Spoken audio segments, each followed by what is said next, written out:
There is nothing new to Hindu Holocaust, maybe just taking notice of it. 500 million Hindus converted, raped, killed for 1,000 years. This month added many more names to the list. Today is Shankaracharya Jayanti, he who founded the Juna Akara. Today, 400,000 Hindu monks and 3 brothers beaten to death with tree branches, April 16th of this year. More unearthed images now show special police forces. Military fatigues were present, with rioting protective shields no less in Palghar long before the 3 monks were murdered with tree branches, while officers watched in the dead of night, a night of COVID-19 lockdown whose silence was broken by an impossible spontaneous gathering of more than 200 people. It is also now widely acknowledged the perpetrators of such crimes in the area are very well known by name, face, and organizational affiliation. Several well-known leaders of whom were in fact physically present at the murder scene on the night of April 16th, a location that turned out 200 people on a village side road at near midnight during COVID-19 lockdown. The investigation of more than 100 now arrested surely aims at straightly missing those who issued the orders. Hindu devotees from around the world have banded together to petition local authorities, embassies, government, and human rights organizations to wake up the international community to the Hindu Holocaust, supported by an anti-Hindu ecosystem strongly rooted in India today. The borderless and world's only Hindu nation of Sri Kailasa began organizing various human rights organizations to awaken international support for terrorized Hindus living inside India. The borderless nation has also been running 3 shifts of around-the-clock outreach and healing both online and on the ground around the world for the past few months since COVID-19 intensified the need for increased support of all communities around the world.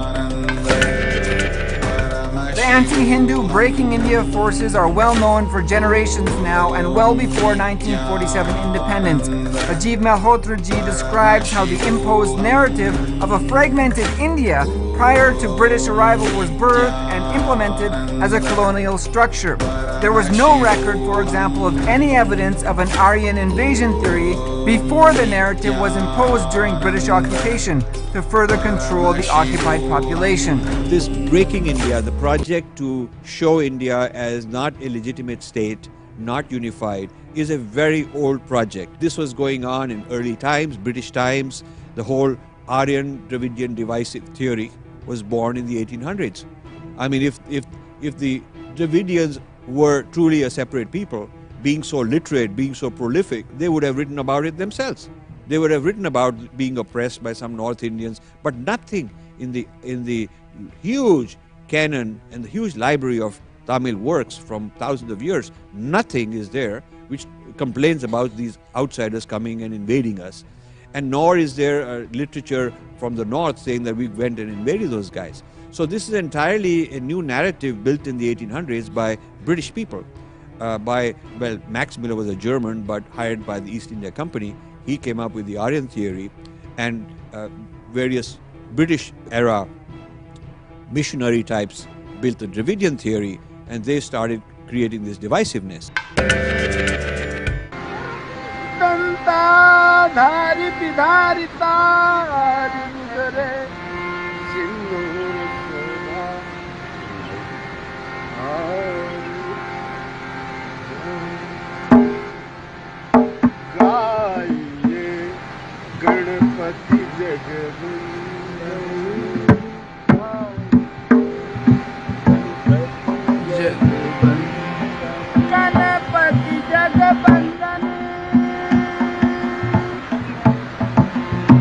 Sankara Suvanabha Wani ke Nandan Sankara Suvanabha Bhavani ke Anandan.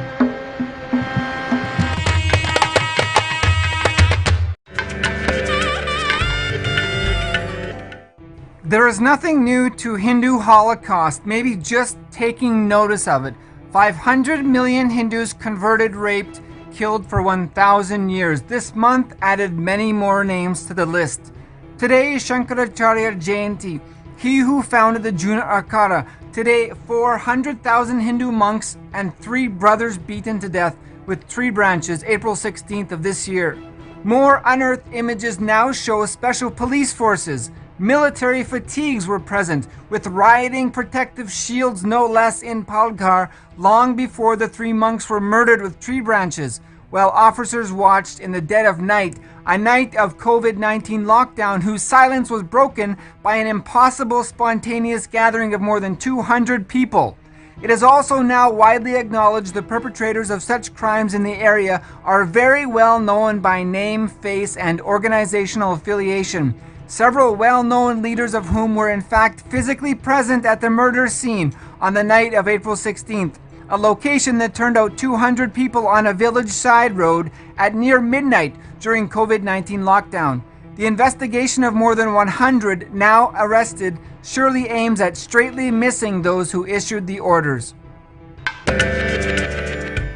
Hindu devotees from around the world have banded together to petition local authorities, embassies, government, and human rights organizations to wake up the international community to the Hindu Holocaust, supported by an anti-Hindu ecosystem strongly rooted in India today. The borderless and world's only Hindu nation of Sri Kailasa began organizing various human rights organizations to awaken international support for terrorized Hindus living inside India. The borderless nation has also been running 3 shifts of around-the-clock outreach and healing both online and on the ground around the world for the past few months since COVID-19 intensified the need for increased support of all communities around the world. The anti-Hindu Breaking India forces are well known for generations now and well before 1947 independence. Rajiv Malhotraji describes how the imposed narrative of a fragmented India prior to British arrival was birthed and implemented as a colonial structure. There was no record, for example, of any evidence of an Aryan invasion theory before the narrative was imposed during British occupation to further control the occupied population. This Breaking India, the project to show India as not a legitimate state, not unified, is a very old project. This was going on in early times, British times. The whole Aryan Dravidian divisive theory was born in the 1800s. I mean, if the Dravidians were truly a separate people, being so literate, being so prolific, they would have written about it themselves. They would have written about being oppressed by some North Indians, but nothing in the huge canon and the huge library of Tamil works from thousands of years, nothing is there which complains about these outsiders coming and invading us. And nor is there literature from the north saying that we went and invaded those guys. So this is entirely a new narrative built in the 1800s by British people. Max Miller was a German but hired by the East India Company. He came up with the Aryan theory, and various British era missionary types built the Dravidian theory, and they started creating this divisiveness.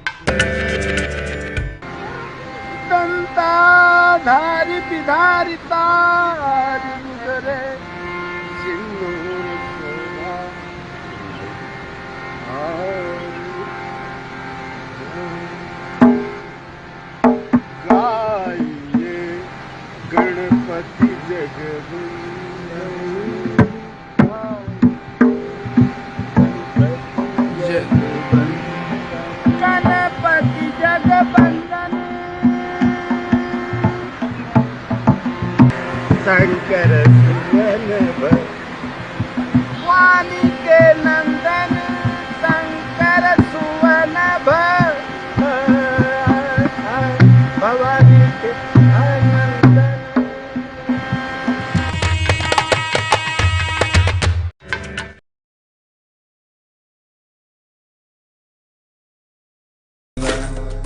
Paramashivam. Om Nithyananda. Paramashivam. Om Nithyananda. Till now, I manifested, revealed the signs of state of Paramashiva, space of Paramashiva, powers of Paramashiva. Now, direct process, directly from Paramashiva, to manifest the being of Paramashiva, because the world is ready. Akash Bhairava, the God who makes all our beings ready for Paramashiva to manifest. It will be centered on Akash Bhairava and making Paramashiva manifest in all of us. The program will be Guru Dakshina based. It will be dependent on you. You can't put any monetary value for it. If 10,000 of us can sit together and manifest the being of Paramashiva, not only we will heal the coronavirus in the whole world, we will give a super conscious breakthrough to the world. Whatever I was talking after the great past, I am going to make that all into reality. This will be the most life positive happening on planet Earth. All of you, make the decision to attend Paramashivam from simple integrity. My purpose is to make you attend sincerely, that's all.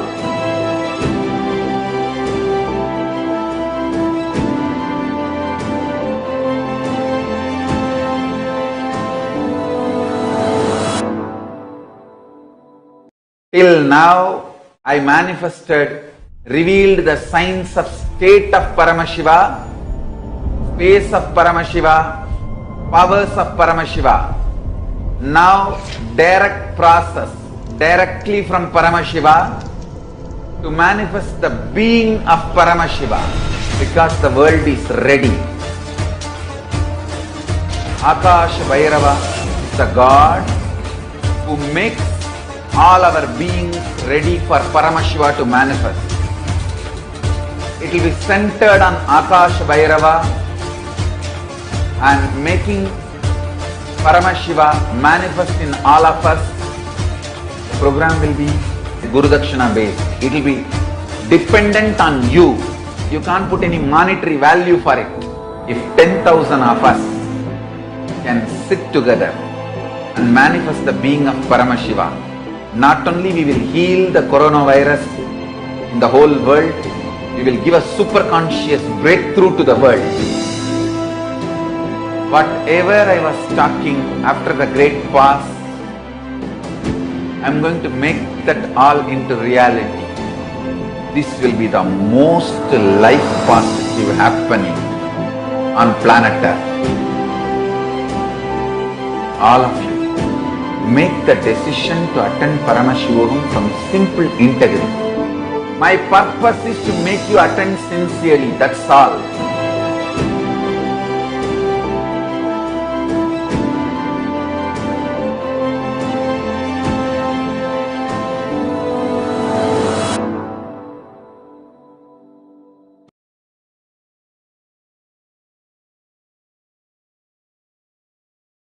Nithyanandam Paramasukadam Kevalam Jnanamurtim Dvandvatitam Gagana Sadrisham Tattvamasya Ekam Nityam Vimalam Achalam Sarvadi Sakshibhutam Bhavatitam Trigunarahitam Sadgurum Tam Namah.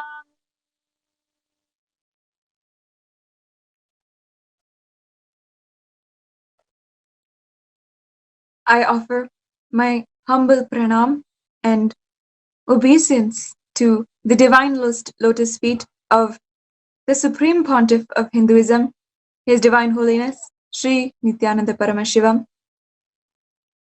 And I welcome all of the viewers who are watching today, gathered all over the world on different platforms of social media, Facebook, Twitter, Instagram, YouTube, gathered in all the different time zones, so many different countries, for the divine darshan of Paramashiva himself, the embodiment of super consciousness, the greatest happening and advent on planet Earth at this time.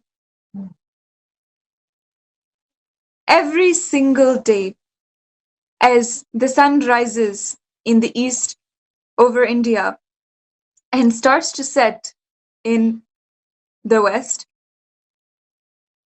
His Divine Holiness gives darshan to all of us and reveals the divine revelations from Paramashiva himself from the space of Sri Kailasa.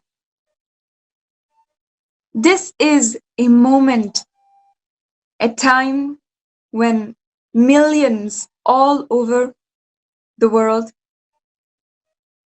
await the darshan of Paramashiva and listen, revel in the supreme knowledge which he imparts to all of us. This satsang time is no doubt the most awaited time for all of us, no matter what time zone we are in, no matter what background, whatever it is.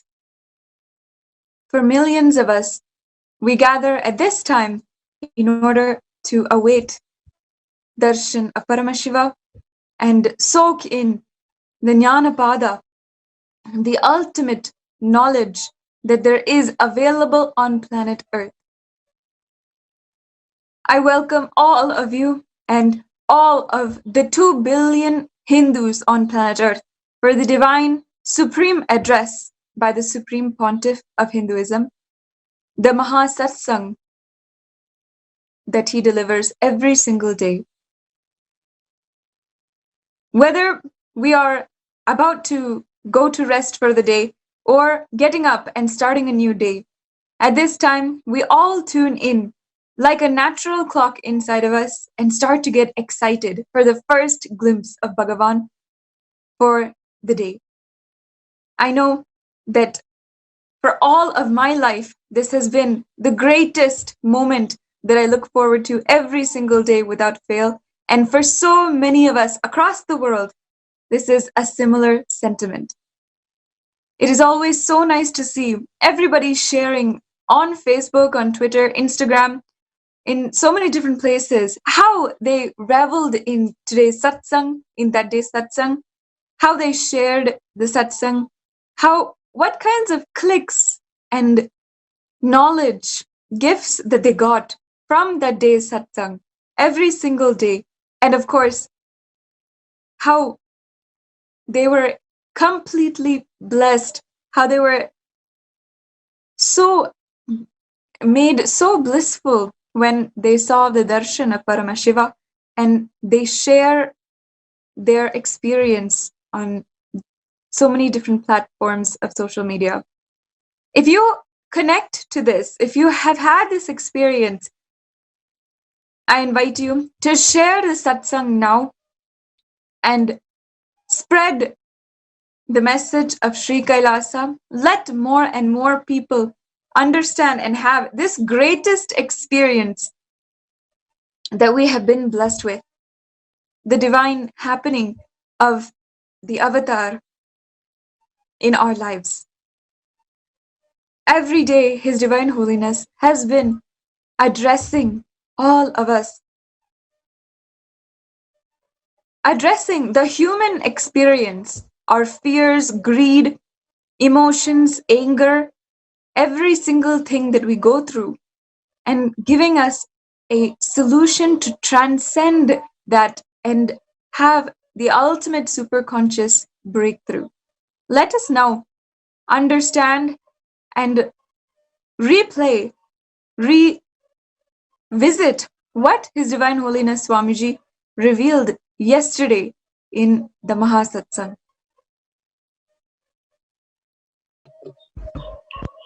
Nithyananda, thank you one and all. Here I am to recap what Swamiji has revealed yesterday in the satsang.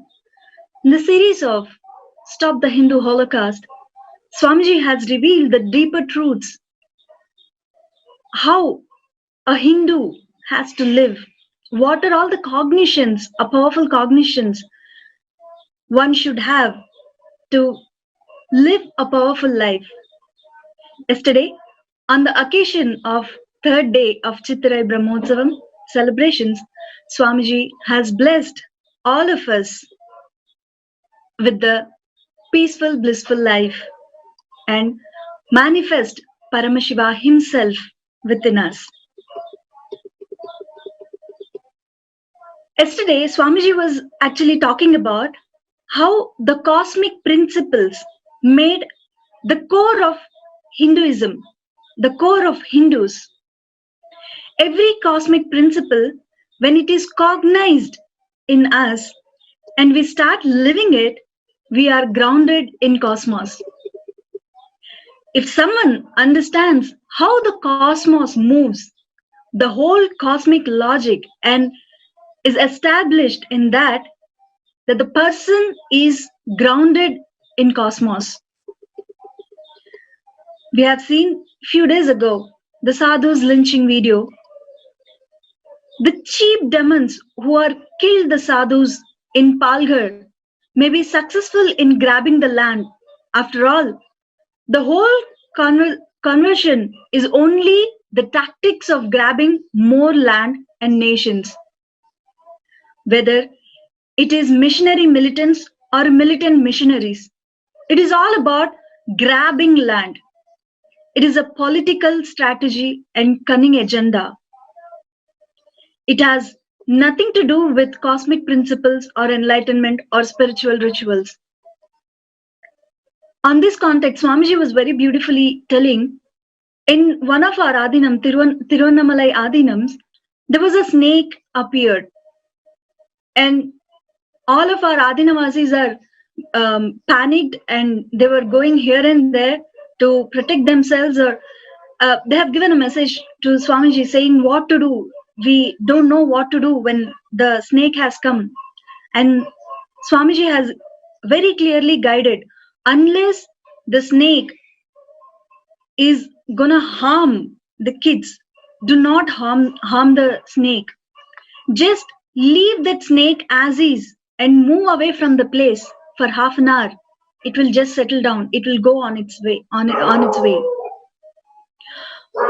After we are the Hindus who has the cosmic principles as our core, as our lifestyle, where we don't even harm any the animals who can even take our life. Even in that case, we don't harm them.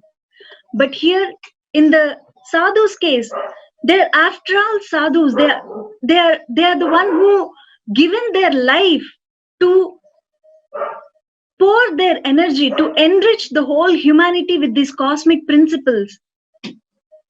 Without there any harm to the world, the mob has lynched and brutally beaten them to death. When we are seeing that horrible videos, it was so heartbreaking. How come a human being can kill another being just by beating? We Hindus can never think of killing some human being so brutally.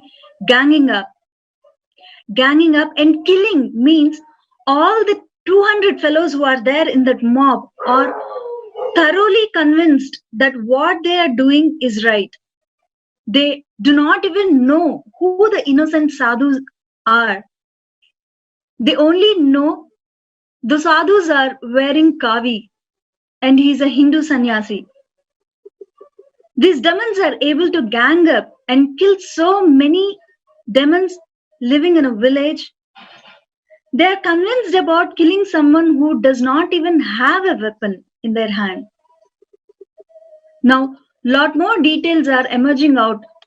These innocent sadhus are so brutally killed by the whole mob, 200 people. The unholy nexus of anti-Hindus missionary militants, militant missionaries, and Naxals has happened in India. They have roots all over the world outside India. They fight with each other, but inside India, they are a deadly combination on Hindus.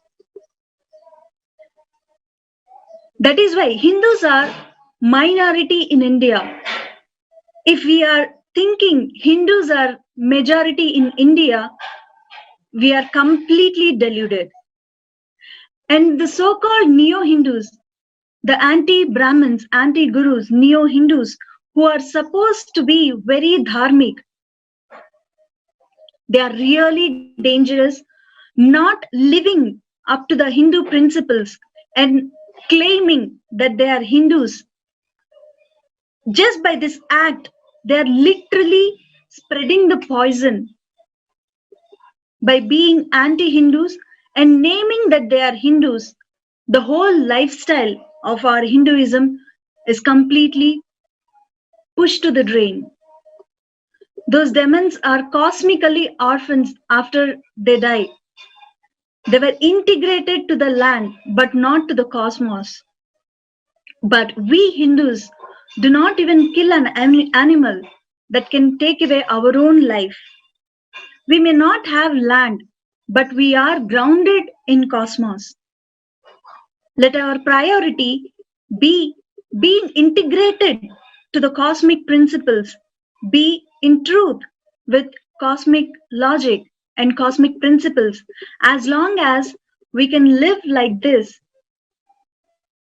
we live. Otherwise, the planet Earth is going to completely shattered.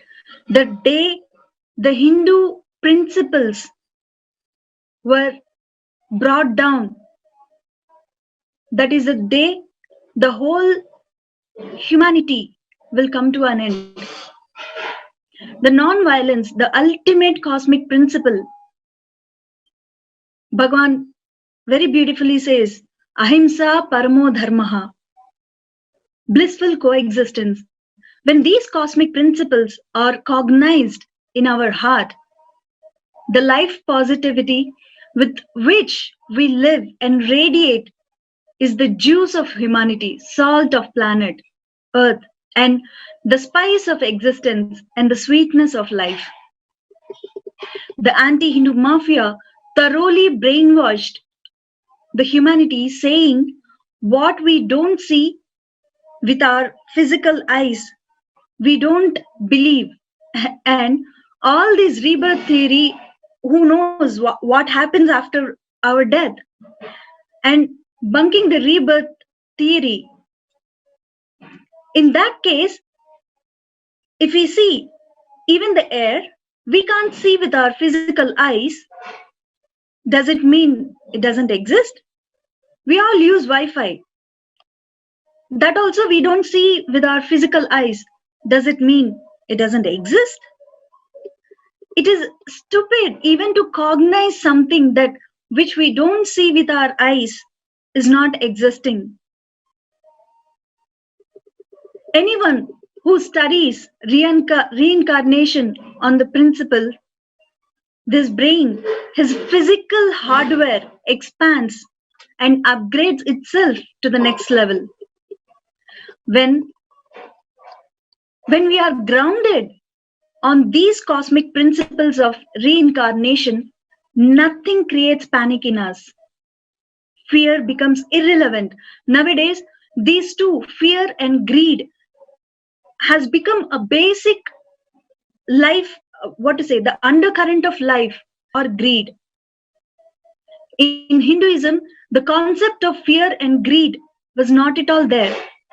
When we don't have something, the low level powerless emotions as a running current, we have an extraordinary intelligence which can our elders like parents and grandparents, just as a bedtime stories, the cosmic principles which was inserted into us, those are the few stories, those are the few cosmic principles which are still there in us. which is the only life where the whole humanity is hanging on to. Every cosmic principle manifests so much of strength and powerfulness in us. We can't consciously put in poverty or psychology. Our psychology cannot be broken if we are completely grounded in these cosmic principles, cosmic truths.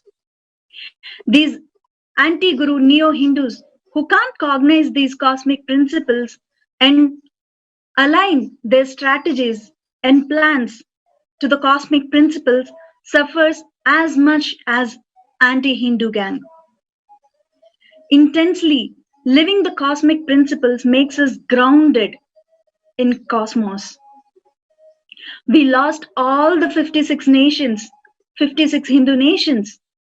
Today, we are literally orphans. We do not have a single nation to call as our Hindu nation. There is no single nation or a state with official religion as Hinduism at this point of time. We have only Kailasa, which has no borders. And even the whole Kailasa nation, we've been seeing from past few satsangs, pre-satsangs, where how much His Divine Holiness has been chased place to place, how much the assassin he got assassinated. After all, Swamiji had established this Sri Kailasa, the only Hindu nation, but still we do not have a physical borders. Not knowing the cosmic truths like reincarnation principles or the cosmic beings like Ganapati, Paramashiva, Parashakti is the worst way of existence. When we don't know from where we have happened, we will not know what we are. When we don't know what we are, we don't live up to our highest capacity. One discussion happened when Swamiji was in travel. Swamiji got to know there are two Adinavasis who does Sarva Parityaga for this Hindu nation. Swamiji immediately, the response was not grabbing what they have given. It is only how to empower them. How to empower them so that the tyaga which they have done will be recognized. And Swamiji had told them, and he has empowered them as a Jnanadatas. The one who gives food to everybody is called Annadata. The one who gives the knowledge with which they got empowered. And when they give that same knowledge back to the world, they becomes Jnanadata. Even though they are the one who's going to bring the whole digital world to us. Even though there is a Kindle, gadgets, etc., physical copy is needed for spiritual training. Even if you get 10 crore digital books, a physical hard copy is needed for basic training. So they are the one who's going to collect all Hindu Shastric references, all books related to Hinduism, and bring that whole science back to the humanity. Make it available to all of us. Whether it is accepting donations or human beings, Swamiji is absolutely clear Kailasa will be aligned to these cosmic principles. Only as long as we have life on planet Earth, humanity will survive. The people who are living the cosmic principles without compromising are the juice and the spice and the sweetness of planet Earth.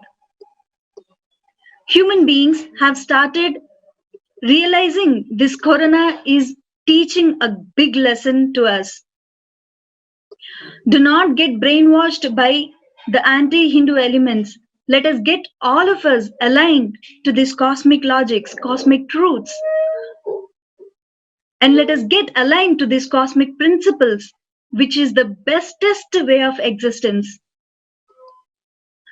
And one more beautiful thing Swamiji has told yesterday is the Bhava Samadhi. When a higher person who is the embodiment of Paramashiva himself comes down as a guru and teaches us and satisfy all the bhavas which each and every one are craving for through the Bhava Samadhi, every aspect of a human being will get fulfilled in our life, whatever we miss or don't miss. But no one should miss this Bhava Samadhi, Bhava Darshans. When we have this Bhava Darshans, actually when we say Sarvadeva Devi Swarupa, means the embodiment of all the gods and goddesses as Guru, in the form of Guru, when he comes down to us and teaches these greater truths. It is the deepest fulfillment. It is the ultimate fulfillment which anyone and everyone should experience it. His Divine Holiness, Sri Nithyananda Paramashivam, concludes with the essence of the satsang. Never miss Bhava Samadhi Darshans. And let us all work together to stop this Hindu Holocaust and make the Sri Kailasa happen in every one of us and all of us.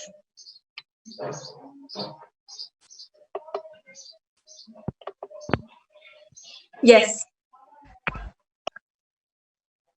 The divine revelations of His Divine Holiness Swamiji remind us the very core principle of all Hinduism, one of the very core principles and the most ultimate principle, which he brought up yesterday, and he revealed so many different deeper truths about it, is non-violence. Non-violence is one of the aspects of Hinduism which is spearheaded, trophied by so many different incarnations, and is one of the most fundamental aspects of Sanatana Hindu Dharma. Let us understand the many different ways that non-violence becomes an experience a part of every single Hindu. There are literally hundreds of references in the Shastras of different ways that ahimsa, non-violence, has been referred to, has been defined, and how it has been practiced by different incarnations and great beings, great enlightened beings in Sanatana Hindu Dharma. His Divine Holiness reminded us of the ahimsa paramo dharmaha, where non-violence is the cosmic principle of Hinduism, the most ultimate principle. Let us understand the Shastra Pramana. In the Dharma Shastra, Manu, the great Rishi, said that ahimsa is the duty for all Varanas, Varanas being the different allocations and classifications in the great Vedic civilization for enlightenment, all geared towards enlightenment. So no matter what classification, what allotment based on your consciousness you have, non-violence is the very key to how you hold yourself and how you hold life around you. In the Dharma Shastra, the Manusmriti, the great incarnation Manu, has told several times that non-violence is the very key, and it should be extended not just to human beings, but to all kinds of life. It declares that it should be extended to all forms of life, whether it is animals or plants, the soil which grows our crops, the earth, which is a living biome, a living entity, whatever it is, all aspects must be treated in Hinduism by an individual with complete non-violence. In the Manusmriti also, before even there was an idea about protection of plants and deforestation, it completely protected and said that all the forests, all the plants must be protected and taken care of. Another Shastra Pramana is the Atharva Veda, one of the great Vedas which were revealed from the source, one of the oldest scriptures known, not just in Hinduism, but in the entire history of humanity itself. The Atharva Veda is one of the great Vedas, and in this it says that ahimsa is not causing pain to any living being at any time through the actions of one's mind, speech, or body. Now, taking this Shastra Pramana as an example and as a way of life, so many different enlightened incarnations have made this their lifestyle, have exemplified, have been paragons of exemplifying the way to live completely non-violent. The great predecessors of His Divine Holiness are all so well known of their love for animals and all forms of life.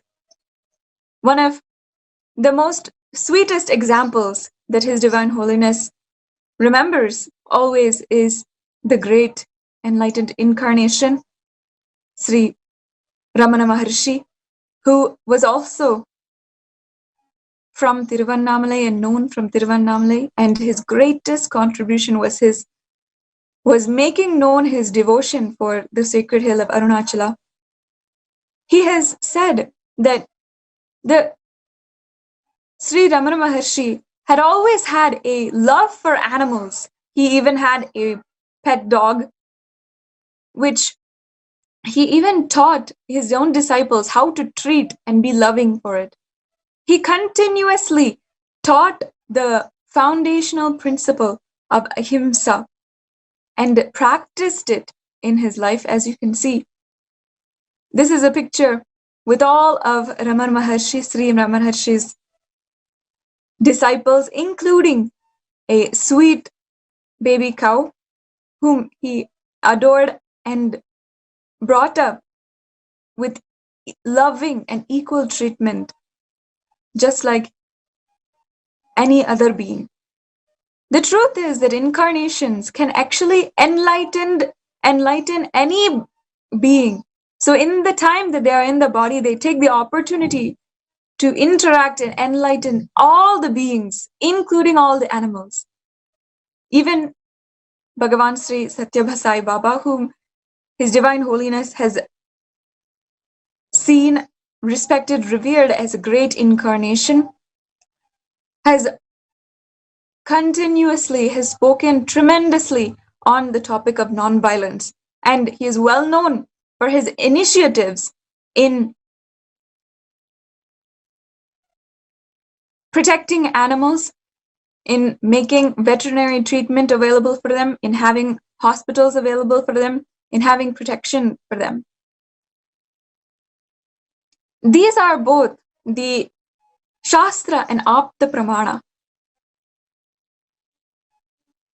showing that in Sanatana Hindu Dharma, ahimsa paramadharmaha is the ultimate principle which has seeped from the scriptures into every single aspect of our lives. His Divine Holiness himself has lived non-violence. He is the great, most non-violent being on planet Earth, as he is established in the state of Paramashiva as the embodiment of Paramashiva himself.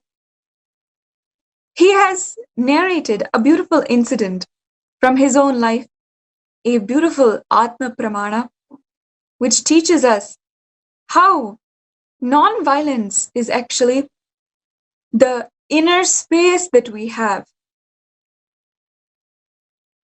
He said that he had a beautiful experience during the time when he had just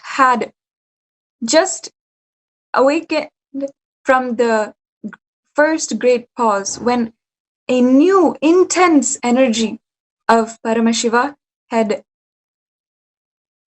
happened in his life, and he started to intensely radiate Paramashiva more than ever before, and he started working towards Sri Kailasa. At this time, His Divine Holiness narrated a very beautiful incident.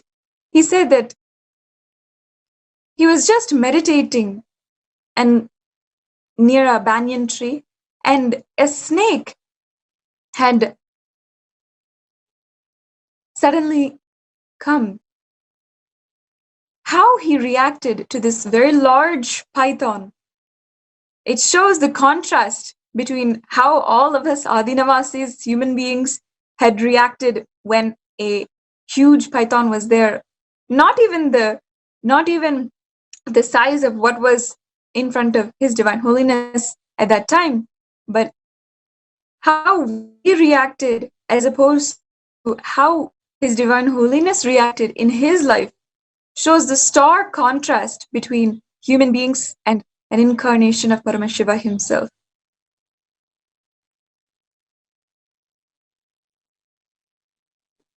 Let us first understand from Swamiji himself the Apta Pramana, which is from Patanjali Yoga Sutras, when he explained how non-violence is an inner space that reflects in our outer space. And then he explains this with a beautiful incident, the Atma Pramana, from his own life, and how we can use that experience as an example for our lives.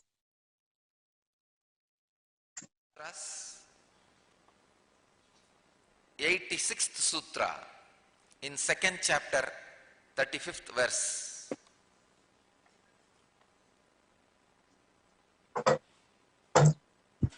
Let's see the sutra. Ahimsa pratishtayam tatsannidau vairatyagaha.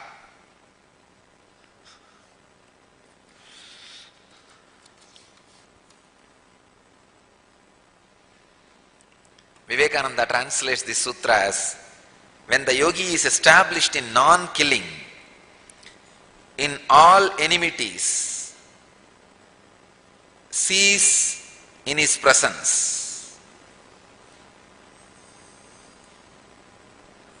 Prabhavananda translates as, when a man becomes steadfast in his abstention from harming others, then all living creatures will cease to feel enmity in his presence. In the presence of one firmly established in non-violence, all hostilities cease. Ahimsa pratishtayam tatsannidau vairatyagaha.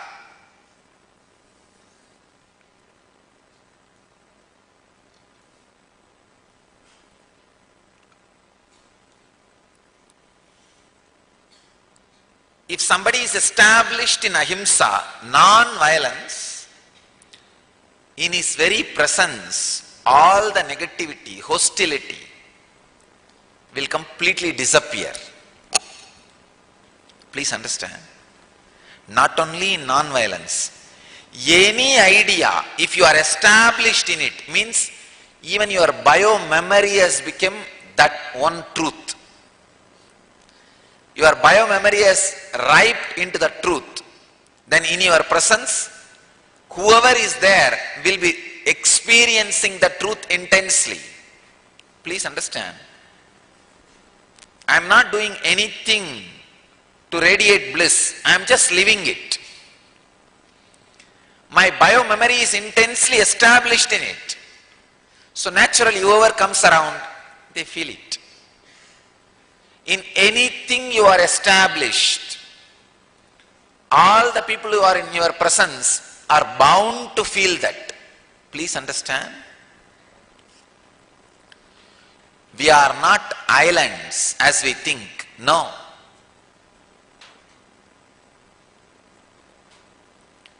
Truth has its own tremendous strength over your bio-memory and the people who are around you. You need to understand, your unconscious is so powerful, it exactly grasps what he means by his words and how much those words mean in his life, how much they will be useful for your life. Please understand. Your unconscious is 100 times more powerful than your conscious. That will simply know whatever you are hearing and listening from somebody, is it really true for him? Is it really going to be true for you?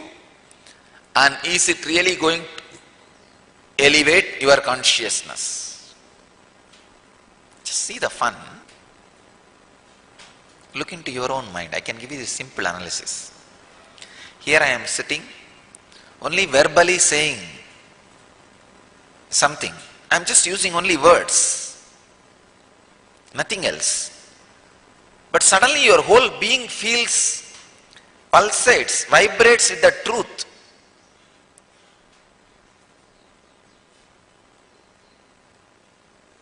And the truths which I am expressing are not even like things related to day-to-day affairs, like ordinary facts. 1 + 1 is 2. Is the fact which you handle every day. So to prove those facts, maybe a simple words are enough. But what I am talking is beyond your comprehension. Suddenly I am saying that this whole world which you experience is made out of the same material in which your dreams are made. It is not a day-to-day fact for you. It is not the fact you experience everyday life. No. Truth beyond the facts which you experience. But somewhere it clicks. I think he is telling the truth. Somewhere it starts sinking. And even if you are not able to believe consciously, your unconscious gets connected to it, and when you find time, automatically you Google and go to the YouTube, maybe I should spend a little more time in what he is talking. I have seen people do this very secretly. Now really, especially if you are forced and brought here by your husband or wife. Now sometime, to fulfill the family obligation or the friend's obligation, your friend will be nagging, please come. When you go and sit, the words I utter may not be a day-to-day fact for you. For example, this one truth I am saying. This whole world is made out of the same stuff out of which your dreams are made. Means if you can make your dreams, you can make this world also as you want. This is not a fact which you experience every day. It's a truth beyond your fact. But Even if your consciousness does not catch it, your unconscious will feel some click, connection. Oh, feels this guy knows what he is talking. And he is very clear what he is telling. So later on, automatically you will have that temptation in corner. What he really means by that word, this world is made out of the same stuff in which your dreams are made.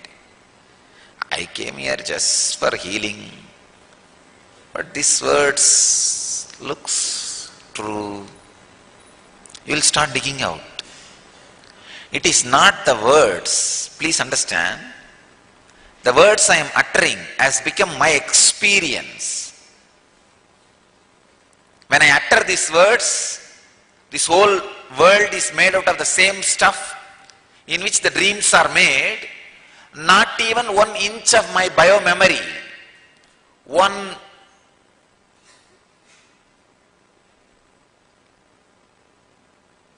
bit of my bio-memory is resisting the truth. The whole bio-memory is in tune with the truth.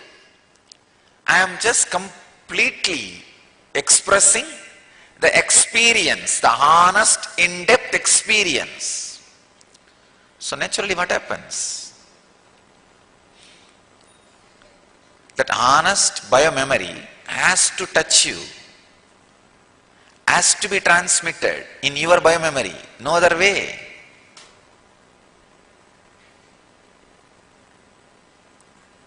Let me give you one story happened in my life. Then you will understand the power of being established in any truth. After my experience of my life's mission, in 2000 it happened. At the end of the 2000, maybe last part, November or December, I don't remember. I was staying in a small village near the Kanchipuram, in a hill and a small village. I was sitting under a banyan tree. And I was in a deep samadhi, but eyes are open. My eyes were open with a stretched leg. I have stretched my leg and sitting very casually, leaning on that banyan tree. I was in a deep samadhi.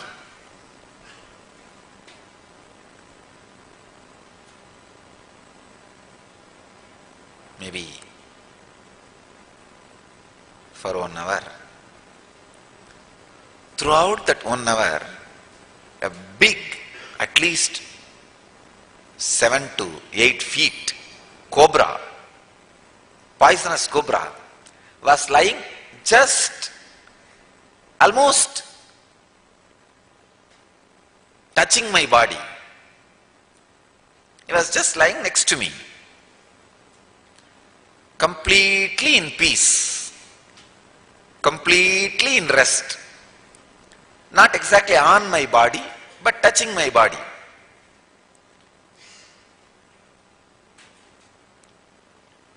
Slowly, very slowly, after an hour, I was settling in the body. Please understand, you need to understand this important point. The moment I was settling in my body, I had a thought. I am a man, means I am a body, this body. The moment I had the thought, I am this body, the cobra had the thought, he is cobra. Till then, he did not even have the thought he is cobra. Please understand. I could see very clearly.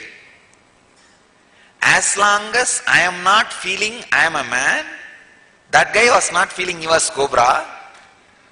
Neither I am a threat for him, nor he is a threat for me. Complete Advaita, non-dualistic experience.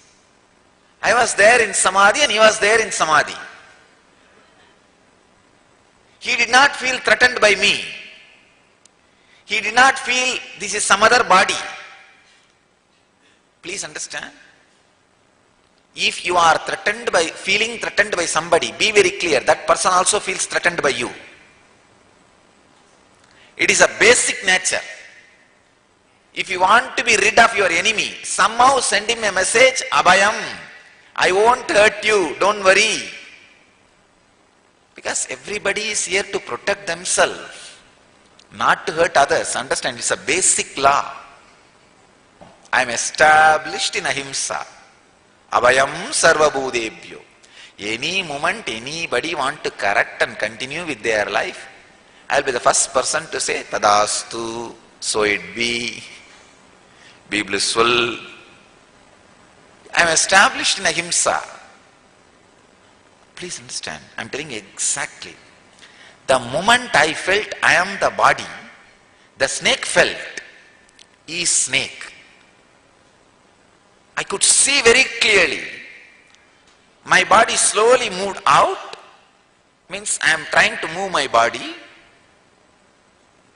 and that snake just raised his hood and looked at me, put his head down and just moved out.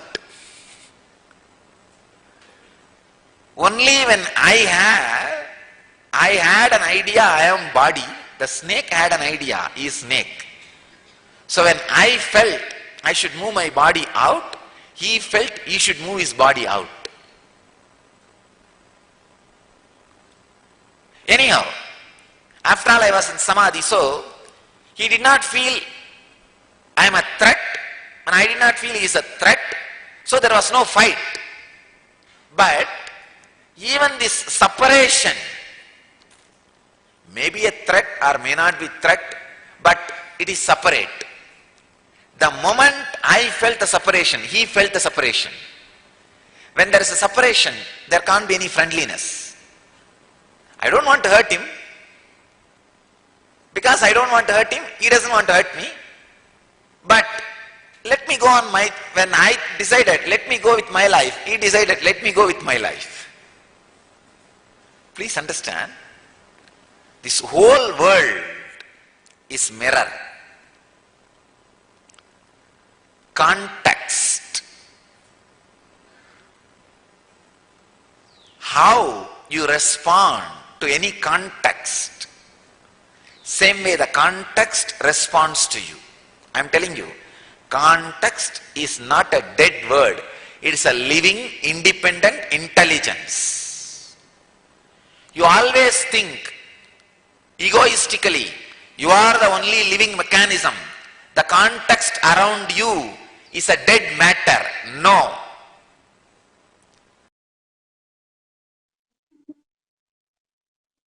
Yes. In this example, you see how yesterday His Divine Holiness Swamiji described how Adinavasis, Sri Kailasavasis in the Kailasa and Tiruvannamalai, Arunachala Sarvagnapitam, had reacted to a snake which had entered into their campus, suddenly feeling fear, being panicked. And in the contrast, you see in this story how His Divine Holiness had reacted when a 7-foot-long python was not just in the campus, but right next to him. He said that when he felt the ultimate non-violence inside of him, when he felt completely in oneness with the cosmos, not identifying as body, as his body, but in oneness. And he had the experience, he was experiencing that deep state and not remembering that he is this body. He was in such mutual friendliness with that python. And the minute His Divine Holiness had the awareness of the body, that exact moment, the snake also realized that it is snake and it must move on with its life. Understand, In this example, we see two things. That the power of an incarnation is that his very presence and the power of the state which he is established in permanently forever and came down to planet Earth with is transferable merely through the presence of the enlightened incarnation. And on top of that, it also shows us what is the effect of when we ourselves are feeling any type of identity, painful identity, fearful, anger identity, any type of emotion inside of us, and cunningness inside of us, how that immediately reflects in the outside. Further in this satsang, in this Mahasatsang where His Divine Holiness addressed thousands and thousands of people all over the world, it was first in 2010 when he first talked on this Patanjali Yoga Sutras. His Divine Holiness had at that point also gone on to explain that in all of us, the minute we react to the outer world, we should always be clear that we are only the source of anything that is happening on the outside of us. As His Divine Holiness had finished saying, the whole world is a mirror. For you and I, as humans who are not yet established in the state of Paramashivam, we always might think that the whole world is trying to take revenge on us, the whole world is going against us. We have to understand, however, that the minute that we think that the whole world has gone against us, the whole world is going to take revenge on us, that is the moment that the outside also reacts in the same exact way. Just as how the snake had felt that he must also move on with his life. At that time,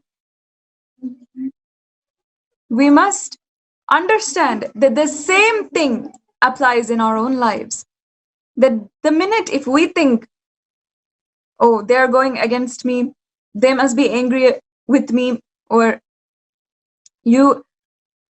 they must want to take revenge, or they must want to hurt us.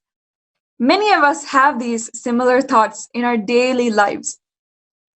The minute we have that inside of us, it means that the moment that it has happened inside of us, the exact reflection has happened on the outside.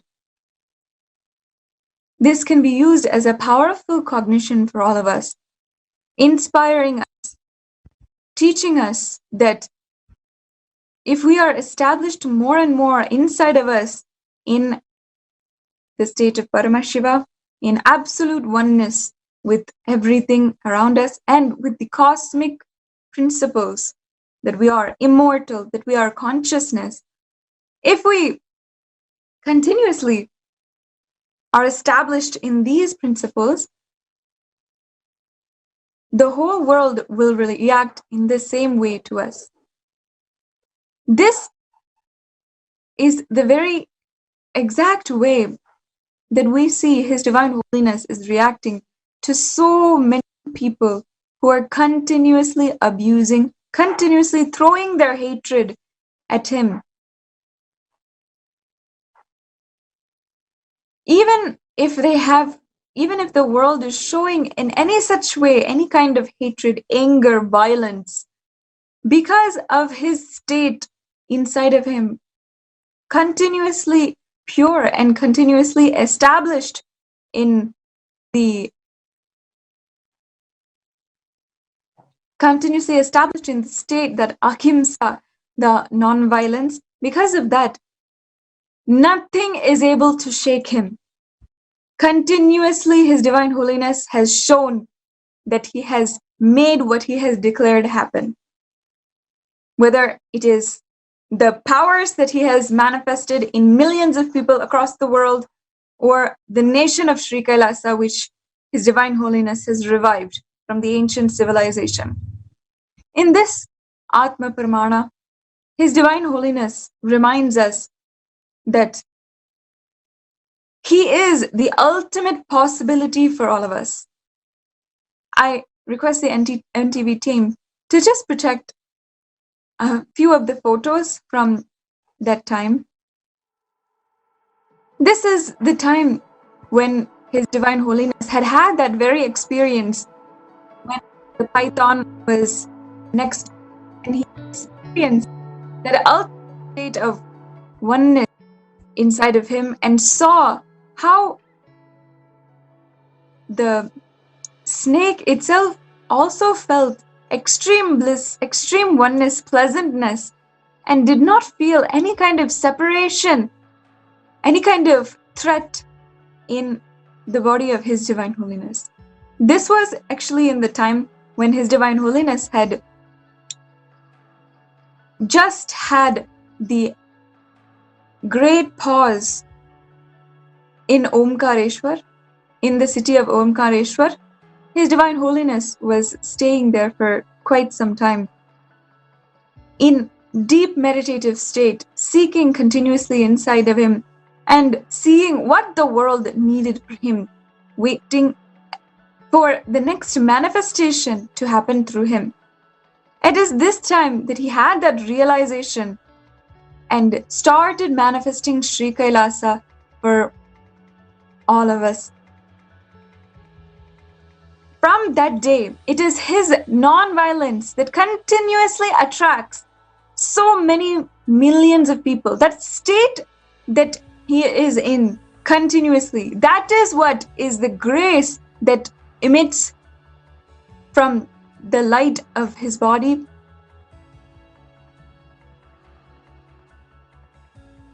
You can see here that throughout His Divine Holiness' life, he has continuously attracted so many different animals, and to come to his presence, to also be liberated, and to also have the chance of being in the sweet oneness space that he is in.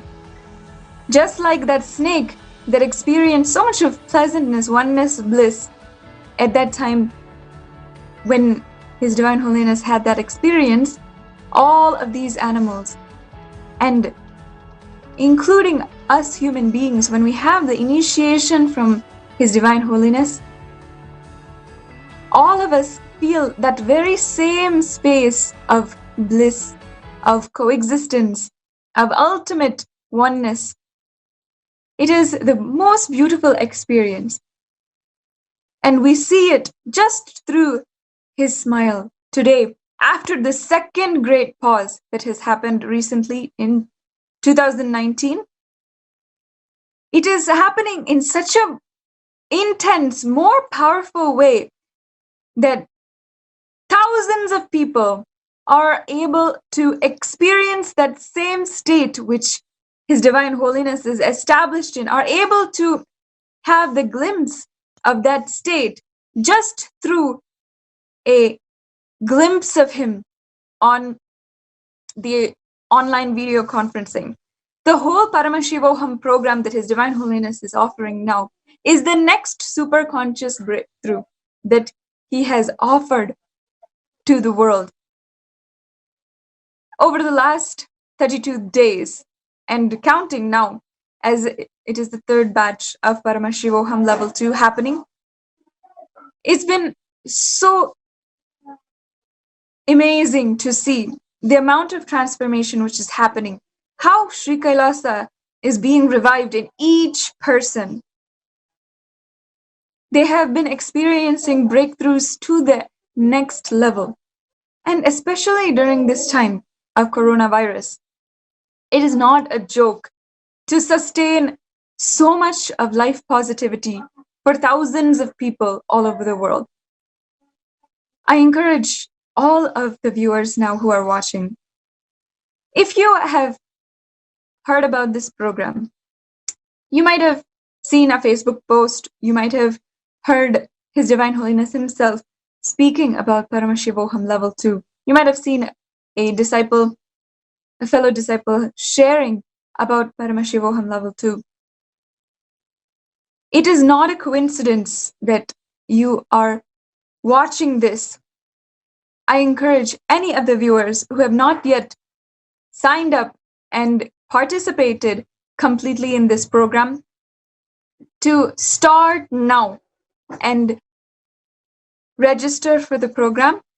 There is a next batch of Paramashivoham level 2 happening as well, which you can plan to attend. Visit paramashivoham.org, the website which is available down below. And you can not only learn more about what is Paramashivoham, what it means for you, and what you might be able to experience in this 16-day breakthrough program that His Divine Holiness is conducting and offering, but register for the program and you will be able to have that experience for yourself. Let us understand that in this time of coronavirus, when COVID-19 has been so prevalent, has become extremely shocking for the world to see so many people devastated by something that they cannot even see. A virus which has spread so far as to be continuously affecting people and still affecting people. Now is the time that we have to bring awareness, bring the superconscious breakthrough to humanity. As His Divine Holiness Swamiji spoke yesterday, at this time, the whole world is understanding that we must have that superconscious breakthrough.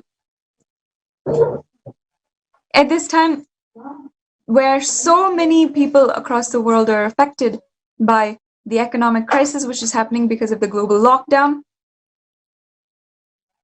so many different riots, so much of tension, upheaval, and heaviness which is being spread. This heaviness is being spread almost faster than the disease itself, the depression, a huge economic collapse which is pending. Well, people across the world are not able to work and forced to stay inside. When some people even depend on going to work every single day in order to make their wage, make their salary, and make and earn their living.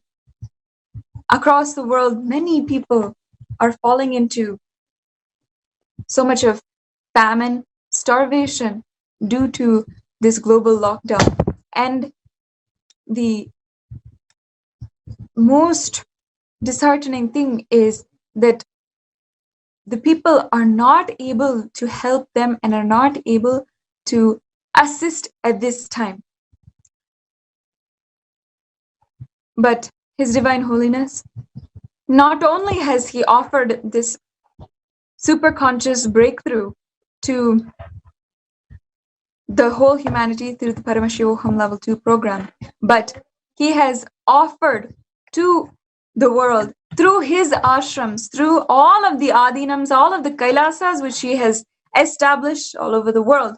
He has told and established the Annadan and employed and started multiple task forces as well in order to start supplying food for anyone who needs it, anyone who wants it. In Kailasa, in Tiruvannamalai, in Arunachala Sarvagnapeetam, the Annadan is continuously happening for anyone who needs. And every day people are coming, eating for free of charge, all 3 meals. And not only that, free nutritious meals. In Shamala Sarvagnapeetam, Shamala Pita Sarvagnapeetam in Madurai as well, the Annadan is also continuously happening. These are just two examples, but across India and across the world, in all of the Kailasas, at this time, His Divine Holiness is choosing to contribute to other people's lives in every single way, whether it is the basic survival needs of our bodies that we need, like food, or the ultimate superconscious breakthrough.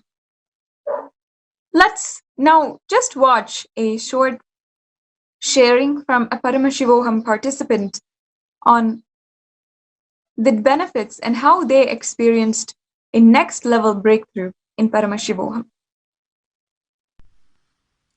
Nithyanandam. So I am Bhakti Todi, and I was born and brought up in India, but I moved to New Zealand 1 year ago. And I just know Swamiji from 1 month, like just from 1 month, but it feels like lifetime. And today I'm going to share my experience of Paramashivam level 2, batch 2. Initially, I thought I won't be able to attend it. So, because I'm working full time, so I was like, okay, I won't be able to do it, like even if I want to. But I just saw the experience of someone else. I saw the experience. They were sharing it on YouTube, and I saw and I connected with it so much. I just could feel that energy, and I was like, okay, I'm going to attend it. I don't know how I'll be able to do it. I'm working full time, and I'm not working from home. I'm going to work. So, but I was like, okay, I don't know how I'll do it. Swamiji will make it happen. So I did. And really, it felt like that on every step he's guiding me. Like he guides you through everything. He will tell you when to sleep, when to eat, how to manage everything. You don't have to manage everything. He will manage everything. And everyday breakthrough. It was one of the most amazing experience in my life. One of the most best decision I had taken. Such an amazing experience. Everyday breakthrough. I learned so much about Hinduism, so much. Like eye-opening session every day. And so many things, so many sweet activities also we did. One day we made Ganpati ji out of just like turmeric and flour, and my Ganpati ji looks very nice, very nice. So such a nice, beautiful experience. And one day we made this mandala. If you can see this, I did not have a compass, or I did not have a ruler, but we just did. It just happens. It just, when you are in with that connection, that Swamiji, it just happens. Thing happens. And power manifestation sessions, like initially I thought I did not. I don't know. I just did not. I felt like, why to bother Swamiji for power manifestation? I thought that it's like a bonus point. It's not essential. But then during the sessions, so many cognitive shifts happened, and so many things I learned about power manifestation. And I learned that it's not about bothering him. He is waiting for us to manifest powers. He's waiting for us, like. And then I did manifested power. Some of the powers, like teleportation, that was I did manifest it, and that was like so amazing.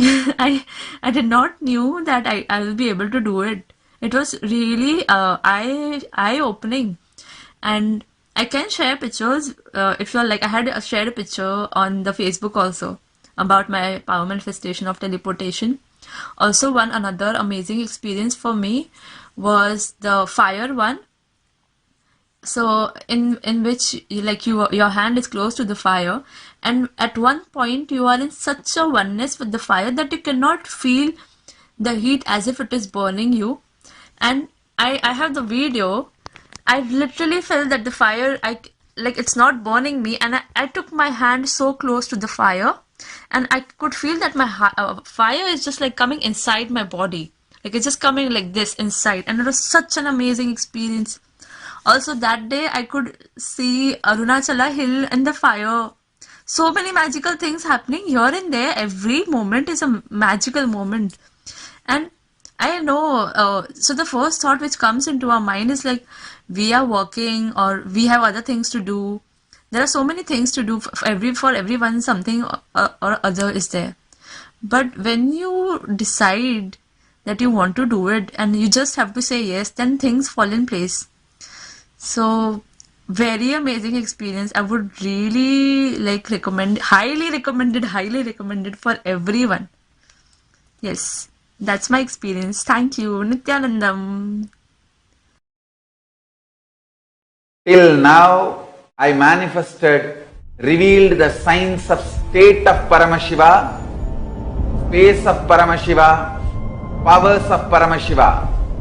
Now, direct process, directly from Paramashiva to manifest the being of Paramashiva, because the world is ready. Akash Bhairava is the God who makes all our beings ready for Paramashiva to manifest.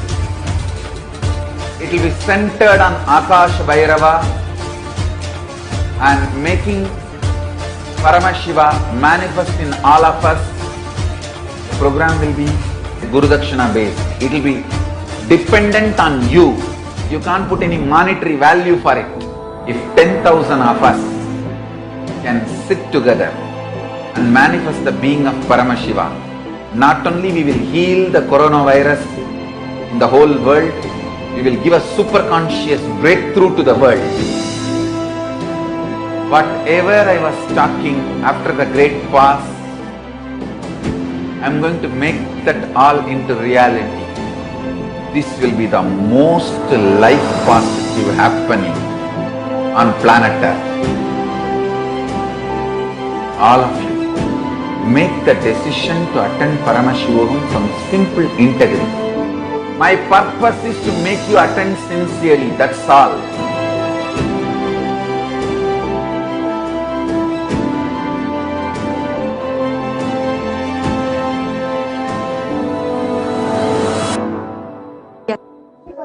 See, now we have understood from yesterday's satsang the non-violence and how that has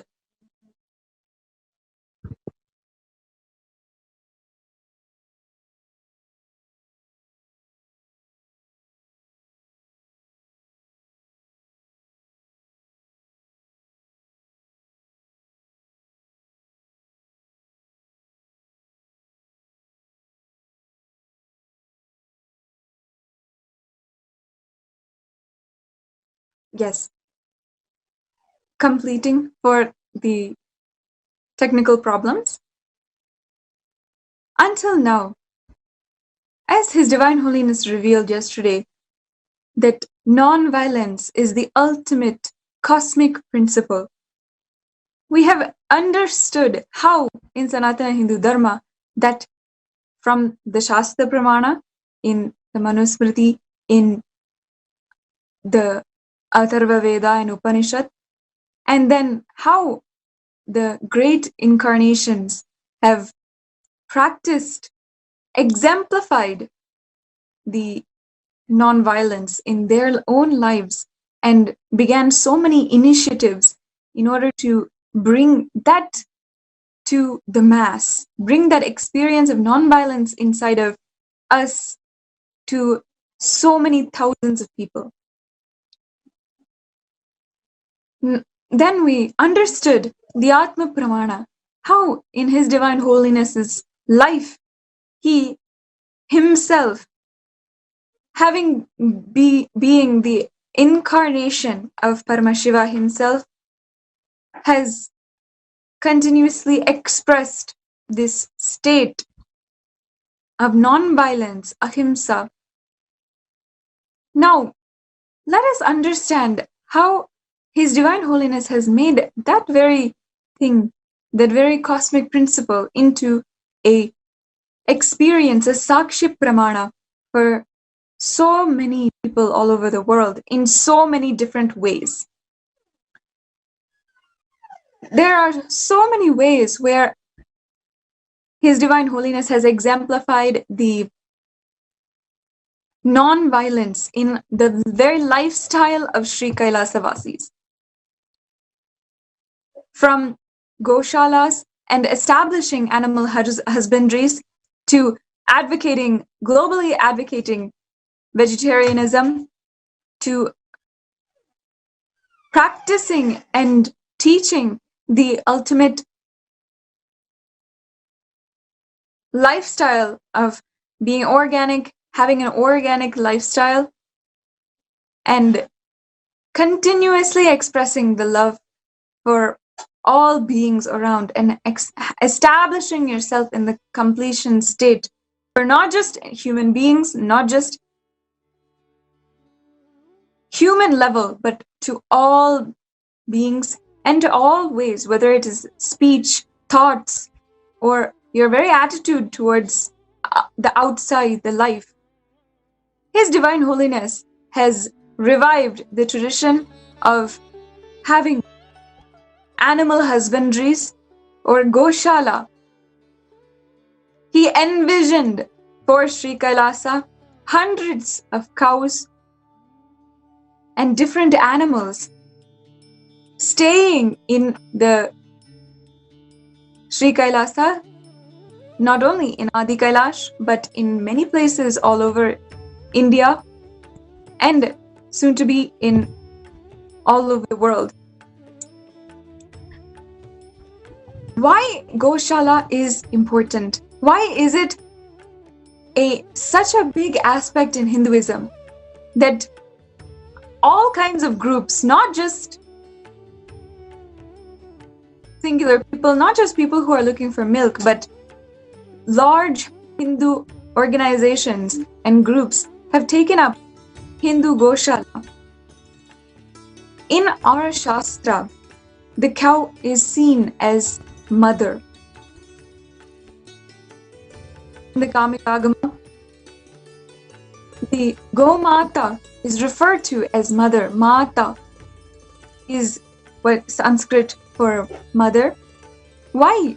Because the cow, every aspect of her is able to be used for such nutritious benefits, whether milk, ghee, butter, or the gomutra and gomiyam, the cow urine and cow dung.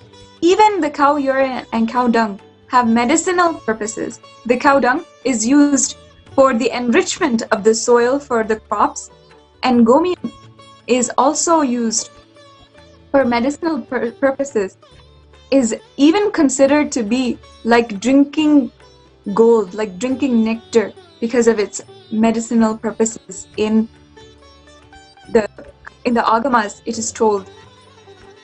This is why His Divine Holiness has revived this aspect of Sanatana Hindu Dharma. As you can see in the photos, even the participants of programs are able to interact with the cows and animals living in Adi Kailash. In every morning, the Go Puja happens in the Nithyanandeshwara Paramashiva Devalaya, and the cow is worshipped continuously, treated with so much loving care. And not only that, these special cows are able to have the initiation from His Divine Holiness himself, a great incarnation of Paramashiva. You see, it is an incarnation who is able to make even animals enlightened. Human beings, through their intense seeking, knowledge and capacity, have the capacity to reach enlightenment on their own. But His Divine Holiness Swamiji has said that animals, due to so much of limitations, they themselves cannot be able to experience the enlightenment by themselves. Though there are many examples where in Hinduism they have transcended that experience through devotion and through the initiation from incarnation. That is why the opportunity to be able to live in Adi Kailash, to be able to live in the presence of His Divine Holiness in Sri Kailasas all over the world, is the most beautiful thing that His Divine Holiness is offering to the whole world, not just humanity, but the entire universe itself. Something I would like to add more. As Mahasannidhanam was sharing about the Goshala, about the cows, I remember Swamiji mentioning that it is not just a Goshala, it is a Go Mandir. And like how Mahasannidhanam was telling us, we refer to the cows as Go Mata, as mother. I remember Swamiji beautifully explaining how in Sanatana,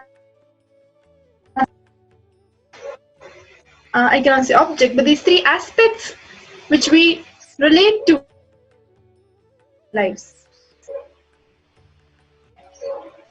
Mother is somebody who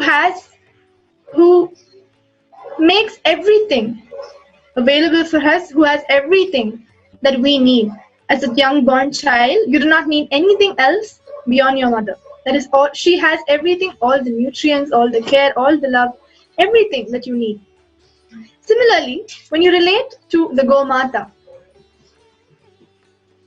if you just go and spend some time in the Go Mandir along with the cows, spending time with them, and that milk secreted by those cows when you drink, Swamiji says that any ailment, any disease, anything that you have, that milk will exactly act as a medicine for that.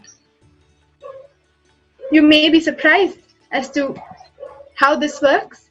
This is beyond just our scientific, just our logic, our binary logic. The Go Mata is a living energy, and when you spend time with her, she is able to record what your physiology, what you need, and then produce that for you. There are numerous references in our Shastras as to what is the benefit of rearing cows, of taking care of them. Just one that I would like to present to you here from the Atharvana Veda. The verse goes as Vasham Devam Upajivitam Upajivanti Vasham Manyusha Upa Vashedam Sarvam Bhavatu Yavatu Suryo Vipashyati. O cows, with your milk and ghee, you make the physically weak strong and nurture the sick to health. With your sacred utterances, you chastise our homes. Your glory is discussed in gatherings. Like we said, it is not just the nutritious values that we speak of milk and curd and ghee, but the living energy, the nature of the cow to produce the milk such that it will exactly heal you. And Swamiji has said to just go and experiment with this truth, just try it out and you will see exactly how it will work. So I was mentioning three forms of or aspects to which we connect to as mother. One being the Gomata. Second was the Bhumi Devi, Mother Earth. Similarly, when you just walk barefoot on the land, when you connect to nature, when you spend time with Bhumi Devi, and that the crops, the food that grows on her land, she will exactly produce exactly the nutrients, exactly the medicines that your body needs. And the third was connecting the cosmic mother, Parashakti, who fulfills every need of yours, quenches every thirst, overwhelms and fulfills our being in every way. So Go Mata is that important aspect of our lives. Of course, you can see today, this spending time with cows, rearing cows is far away from our lifestyle. We're in cities, very busy. But the unfortunate thing is that it's not just we are not able to have this lifestyle with cows, but you do not realize being out there in cities and in your lifestyle, the milk that you are drinking, the impact that it is having on those cows. These cows, which we are supposed to revere, worship, love, are being tortured, are going through so much of pain and suffering just for that one glass of milk that you drink every morning. And that is why Swamiji is very, very openly, strongly recommending, urging, inspiring, requesting humanity to convert to a non-violent lifestyle. Veganism, vegetarianism, unless you are extremely sure that your milk is coming from a non-violent source, do not take it. First of all, so many cows who are meant to be worshipped are going through that suffering, and like we have mentioned time and again, that suffering, that pain is released into those chemicals, into that milk which we are going to be intaking. On a larger point of view, seeing it from the bigger picture, it is that karma of that non-violence, that collective karma that we have built up because of this violence against all beings, that too against Go Mata, that we are even having to face this pandemic such as Corona at multiple levels, from your own health raging to the karma that we have incurred as a whole community. We all have to stand up for non-violence, stand up to protect cows, protect the Go Mata, the Go Mandirs, create more Goshalas everywhere so that we revive this lifestyle and protect Sanatana Hindu Dharma so that we can protect humanity in the future. And that is why Swamiji has announced the Go Mandirs, the Goshalas, as one of the 5 pillars of Sri Kailasa, and hence everywhere where Swamiji is establishing the Sri Kailasas, we see that he is also reviving the Go Mandirs, the Goshalas. Let us hear from Swamiji what Swamiji has to say about Go Mandirs, about Goshalas, about non-violence, and much more. Let us listen from Swamiji now.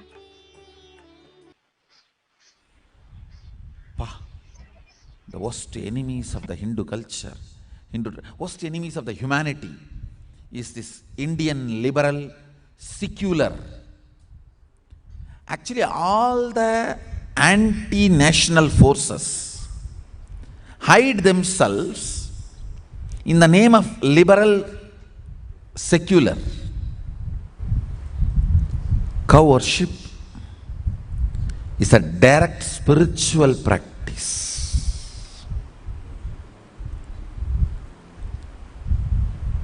In our Sangha, we should not use the word Goshala. We should use the word Go Mandir.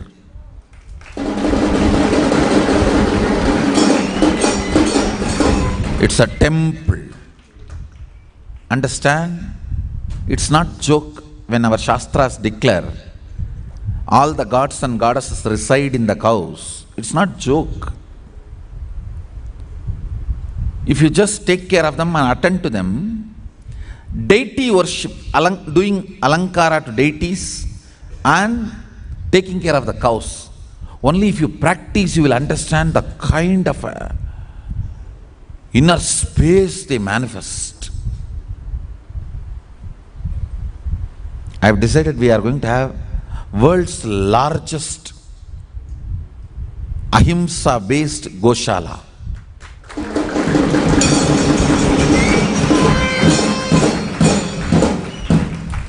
World's largest ahimsa based Goshala. I am very clear. Because worshipping cows and taking care of the deities is some of the best methods of building right biomemory and bioenergy.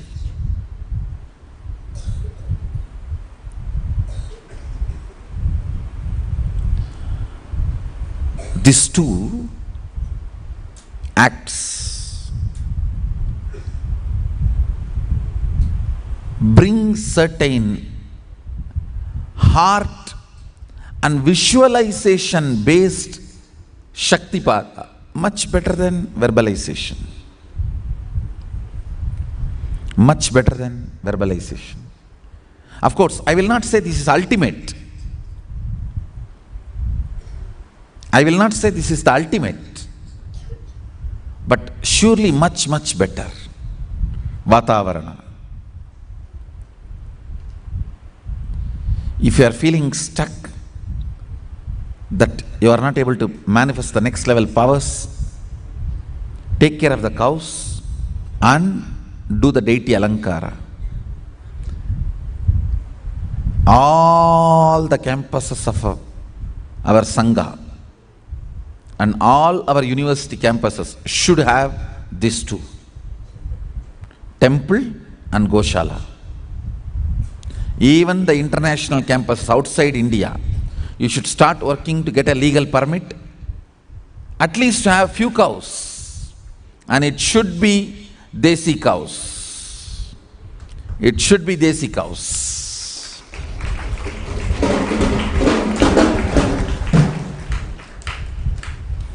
Visualization based excitement. Then comes the Kundalini based. When the Kundalini is kindled, the kind of energy you manifest and radiate, and the kind of action you do. I am seeing many people who were inspired only by the verbalization and visualization, they became dead. Outside they were big CEOs. The moment they come inside, they are dead because those two fuel is not available here. Here only Kundalini based. Only if your system is accustomed to run with the spiritual energy, you will be alive.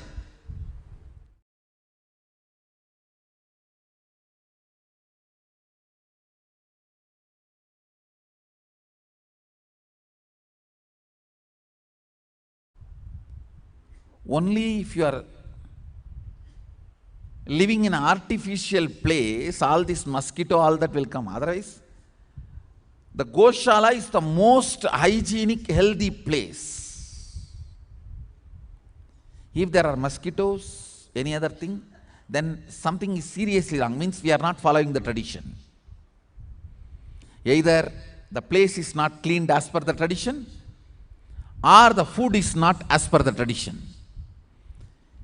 If the food and care and the place is as per the Hindu tradition, cow dung is used to drive the insects and mosquitoes in Hindu tradition. How can there be mosquitoes in Goshala? Goshala is the most hygienic, safe place, I tell you. Anybody who has a breathing issues and sleep disorders, sleep in natural hygienic Goshala, you will get out of the problem within 10 days, because that smell of the cow urine opens your lung and makes you breathe deep. These secular stupid donkeys will criticize all this, but I tell you, I lived. I am talking from my experience. Soon some doctors will do research and prove what I am talking is true. Science may catch up with me. Science may catch up with me in 1 year, 2 year or 10 year. I don't care. If you are my disciple, listen and live it. Don't waste your time till some stupid Janganaka Jikunaka fellow catch up with me.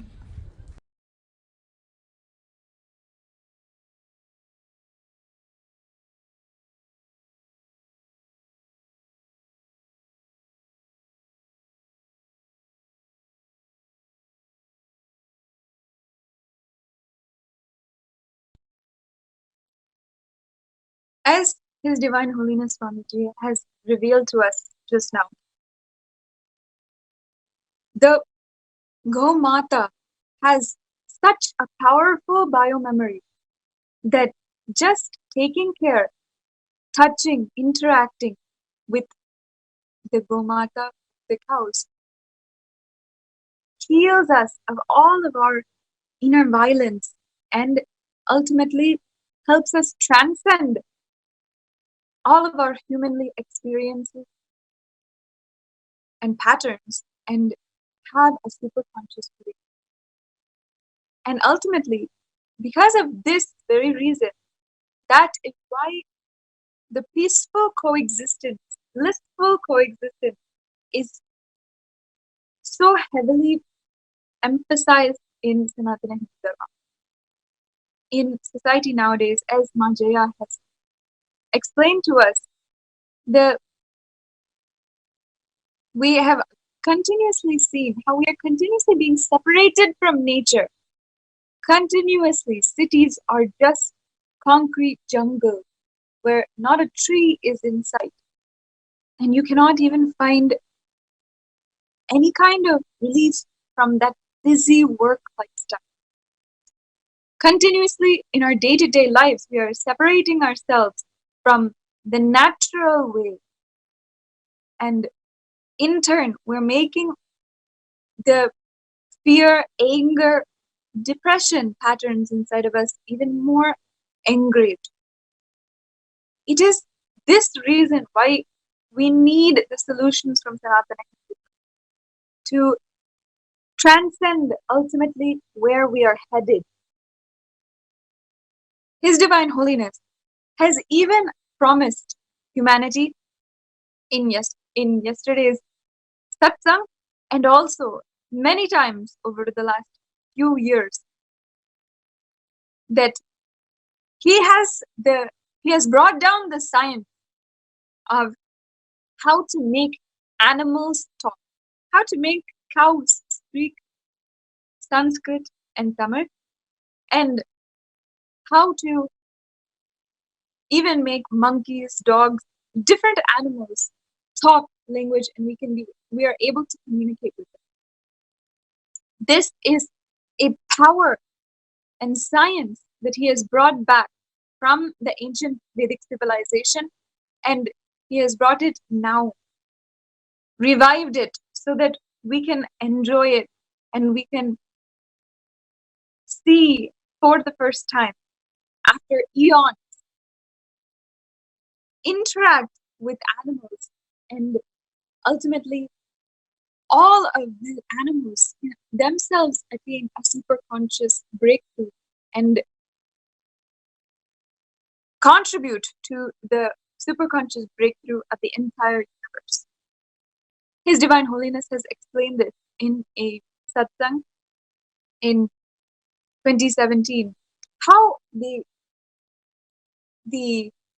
animals can be made to talk, and he declared that he will make animals talk.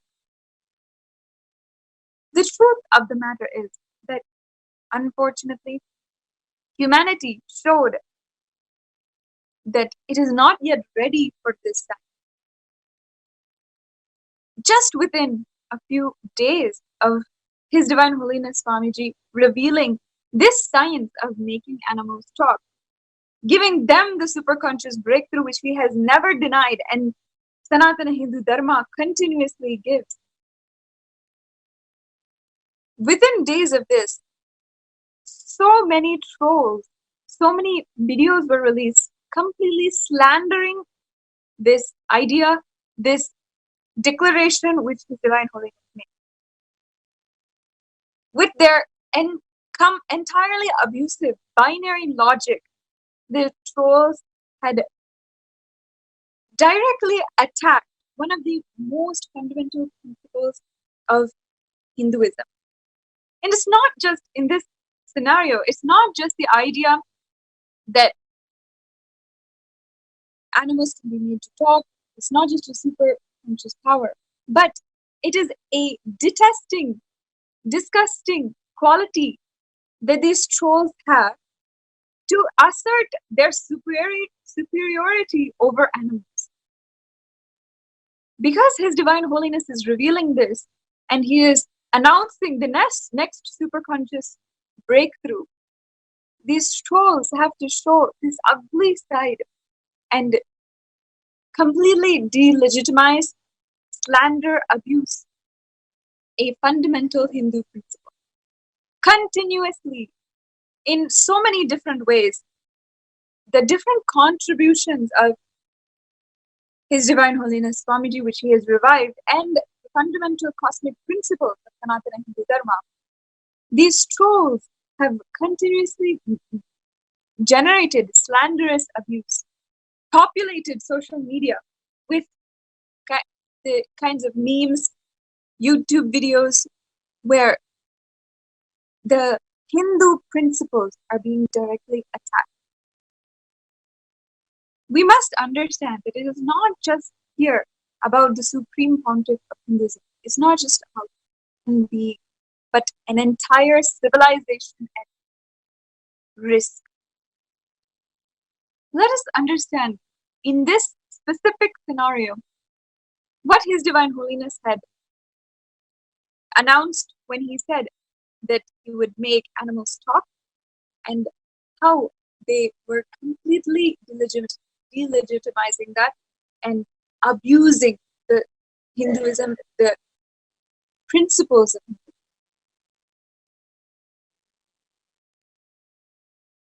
I will demonstrate monkeys and other few animals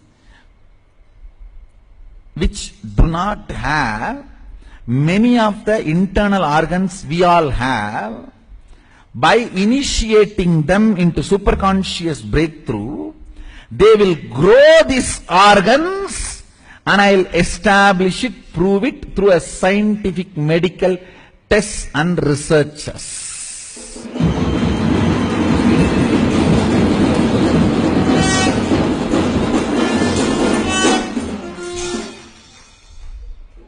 I am declaring after testing this software yesterday.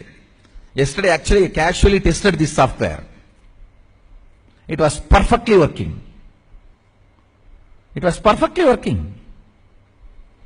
That is the reason I am claiming now. Understand? Let this be on record. Within a year I will establish this.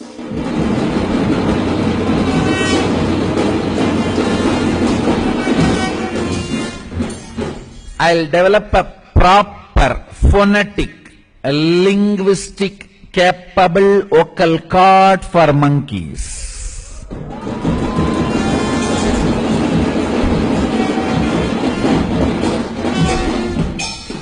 Phonetic, linguistic, capable vocal cord for lions and tigers.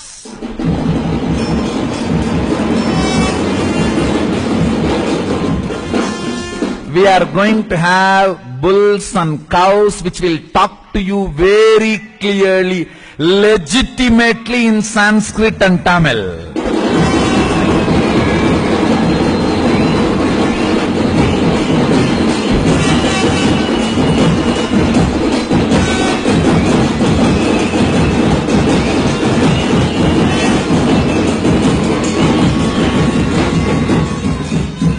Understand?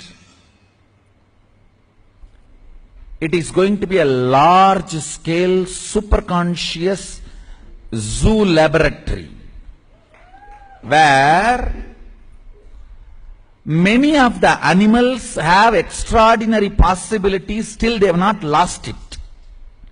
Like a cat can see in the darkness.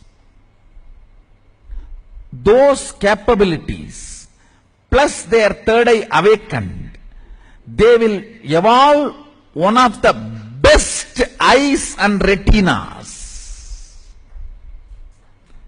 Understand? Those eyes can be transformed.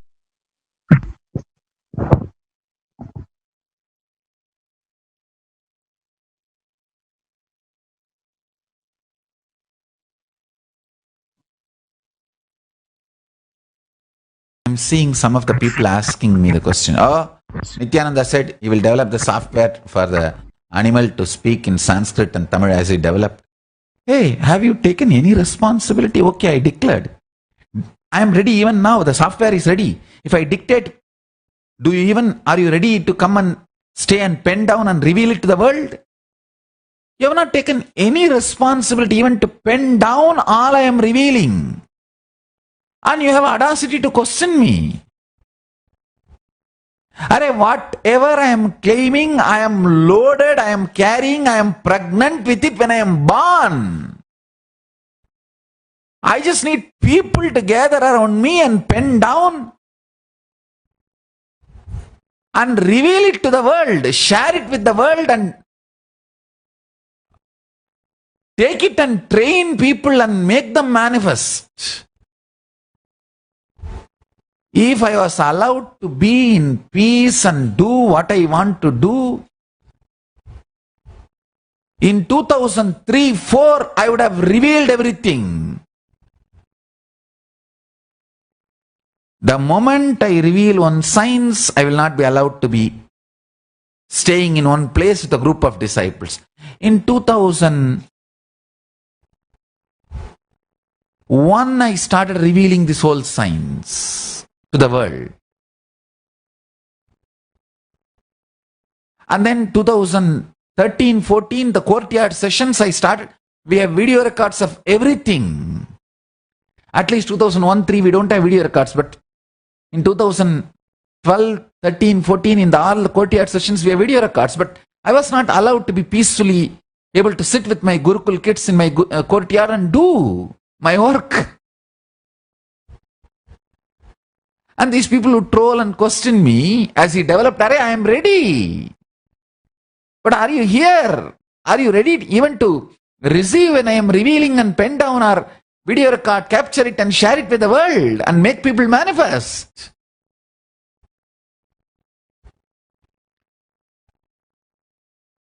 Without taking any responsibility, abusing.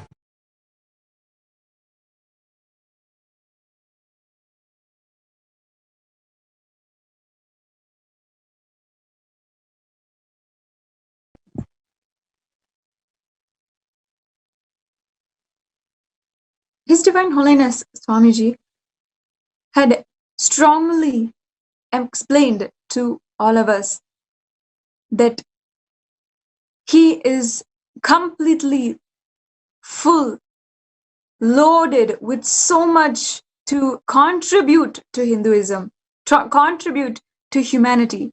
But the fact of the matter is that we have not proven that we are ready for it. We have not shown whether it comes to the violent way that we react or the way that Hindus themselves have not taken the responsibility to stand and decide to revive Sanatana Hindu Dharma, to dedicate their life to it. And Hindus themselves are abandoning Hinduism, abandoning the core principles, the fundamental cosmic principles, and they themselves are turning into a extremely violent kind of person in the whole humanity. As His Divine Holiness yesterday revealed, that these people continuously trolling, giving slanderous abuse, have always shown this extremely negative side of themselves.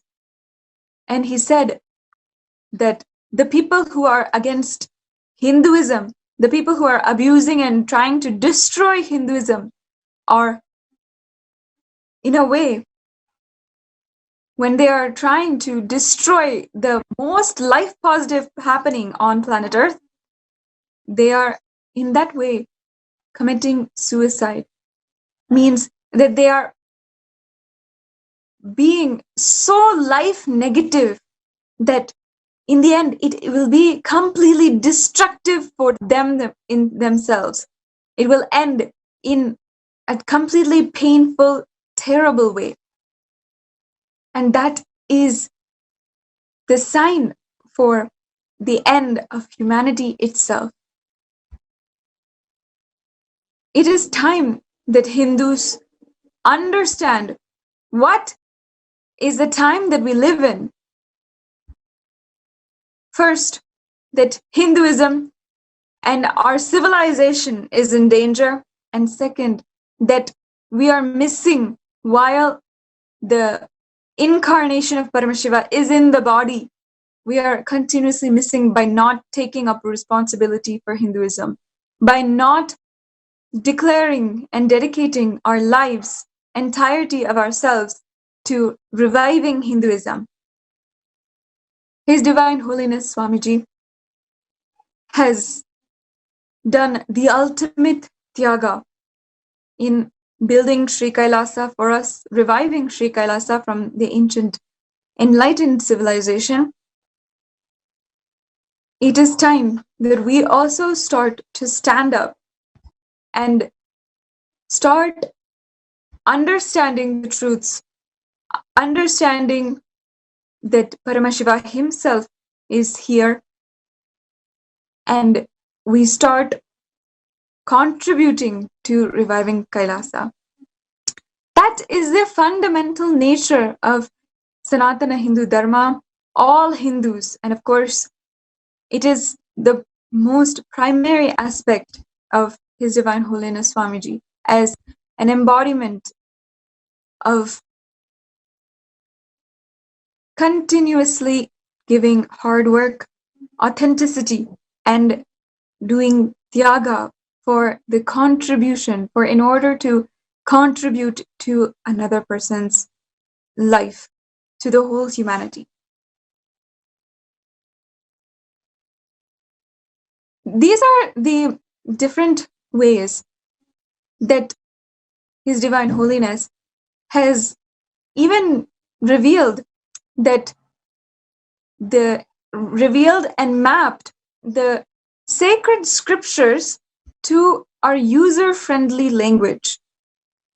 He is going to make it into reality, but first he has mapped it into a user-friendly language where we understand and are able to comprehend, at least in a very awakening bit. Even how much ever we understand is enough to awaken us to the higher reality. His Divine Holiness has even revealed in so many different ways the ways that his Hinduism has contributed to the world by understanding the cosmos and understanding the world before modern day science had even been born and had even understood about the world and universe.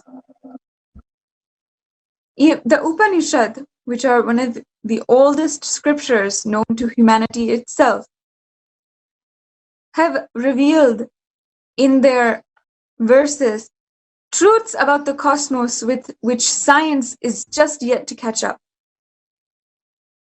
But it is shown in many ways, in many fields of science, in the frontiers of the scientific field, that what His Divine Holiness is saying is slowly starting to be proven as true.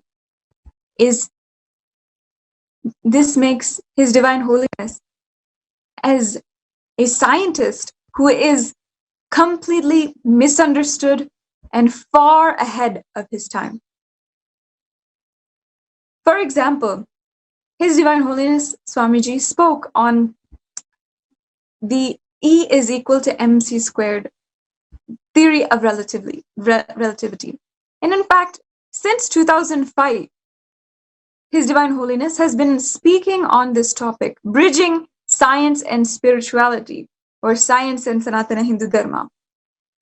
The way that he has been bringing out slowly the truths in order for us, so all of us can handle and all of us can understand, continuously has been showing the scientific basis, the scientific foundation, and proving that what he is saying is reality. In 2017, another extremely profound talk that he gave, which riled up many of the anti-Hindus, was on the E is equal to mc squared theory of relativity by the scientist Albert Einstein. Albert Einstein was a physicist who revealed and discovered what he called the theory of relativity. Let us watch how His Divine Holiness uses the understandings in the Upanishad and expands on this theory of relativity that was given to the world by Albert Einstein.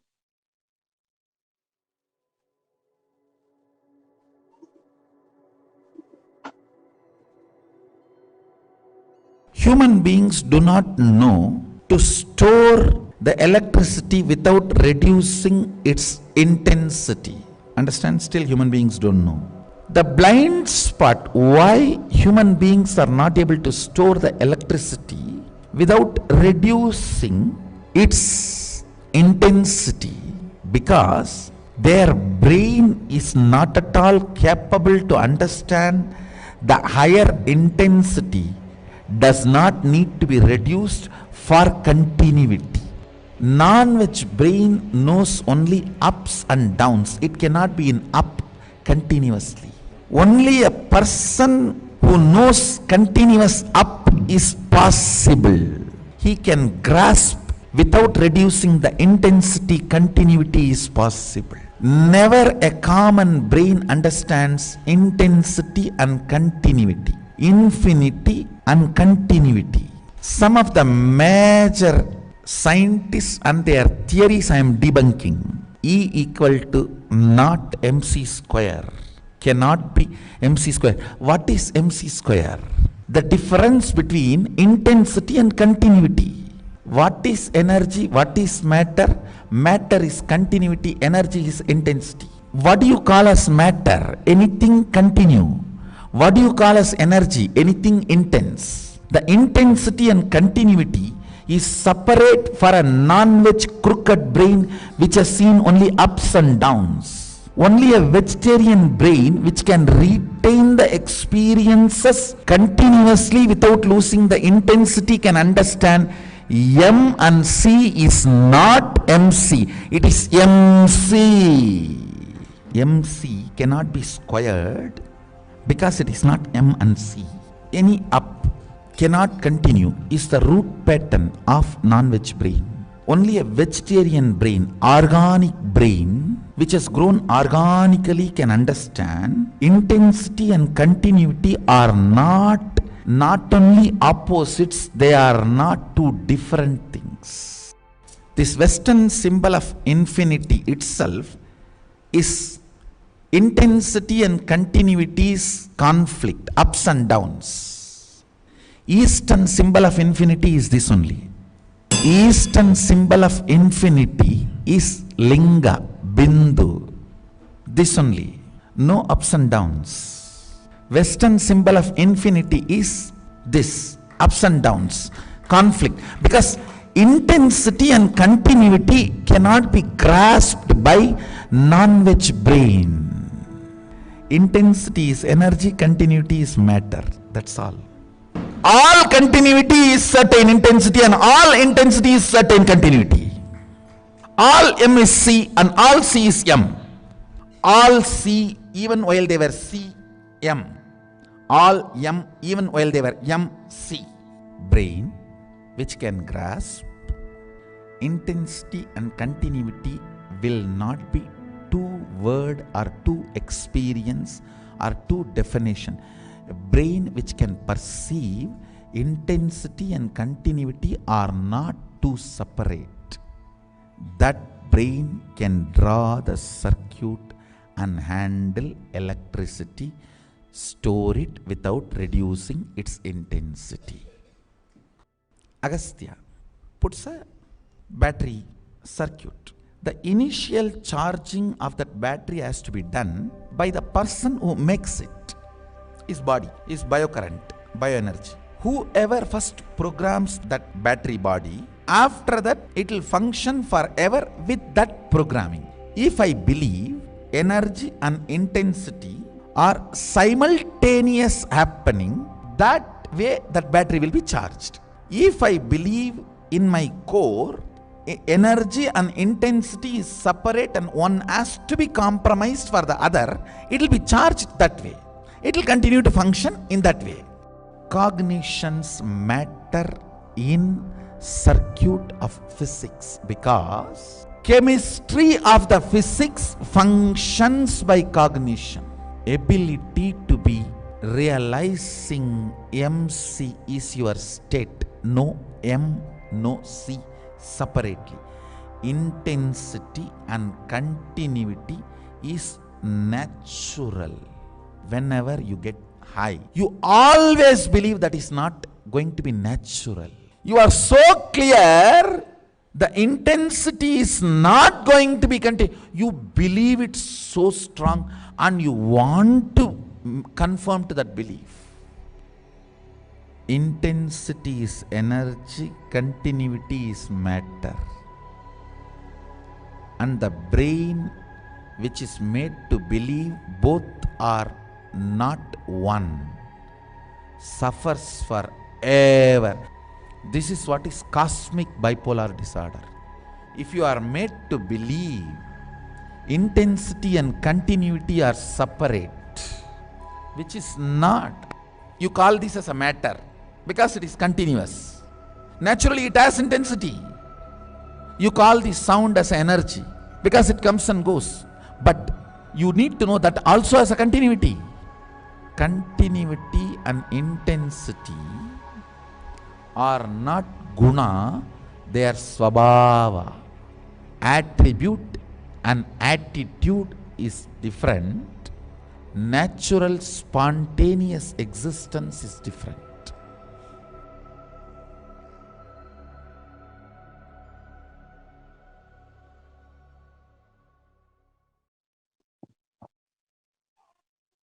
See, as you can see, His Divine Holiness has explained to all of us, mapped to our binary logic, the ultimate truths of this first verse of the Ishavasya Upanishad. It is absolutely amazing the way that he has simply transcended modern science, gone light years ahead of what they understand now. It may be maybe 10 years, maybe a century before the modern day science is actually able to grasp what he is saying. Even in the ancient Vedic civilization, the gravity, the understandings of gravity, the understandings of even conception of a human being inside of a human mother, all of these sciences were revealed and understood by Sanatana Hindu Dharma at least 600 to 1000 years before it was actually understood by modern day science.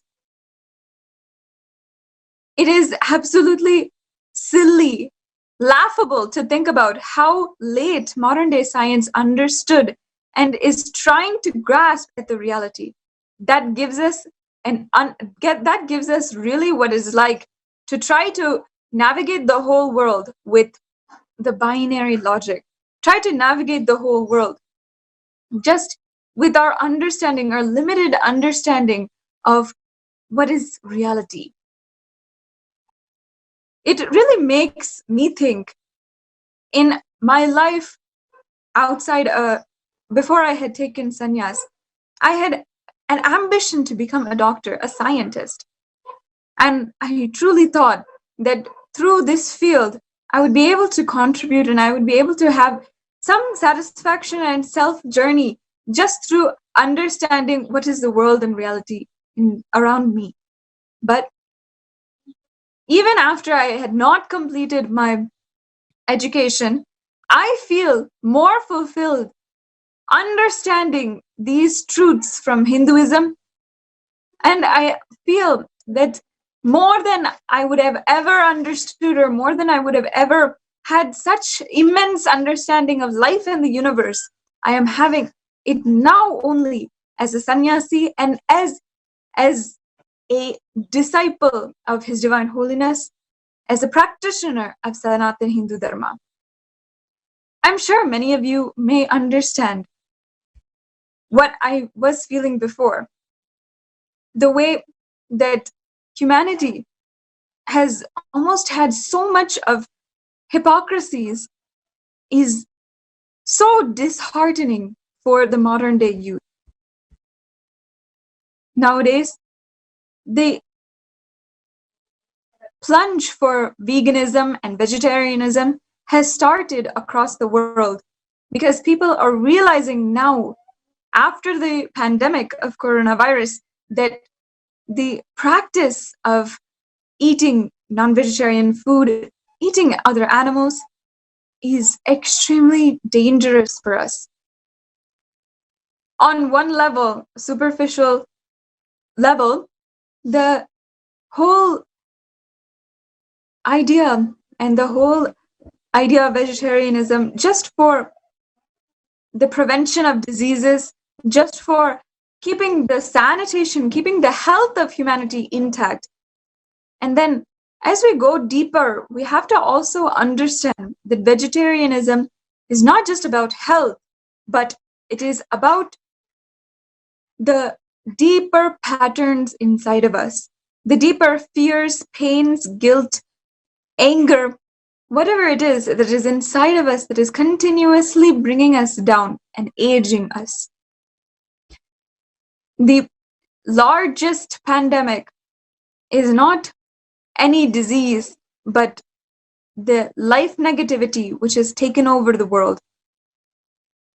And the non-vegetarianism, as His Divine Holiness had explained in the video, has in so many ways, limited humanity from understanding and grasping the principles of Sanatana Hindu Dharma. That's why there is so much of abuse against it, because simply we're not able to comprehend, not able to really comprehend the way that His Divine Holiness is contributing to humanity.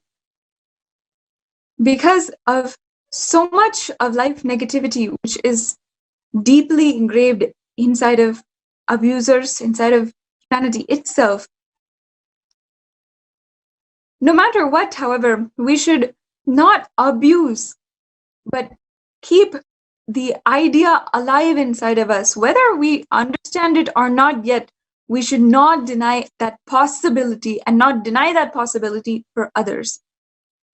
His Divine Holiness has been one of the world's leading advocates for vegetarianism and veganism for as long as he has lived. Vegetarianism, veganism is an essential part of Hinduism, just as ahimsa, non-violence, is that essential part.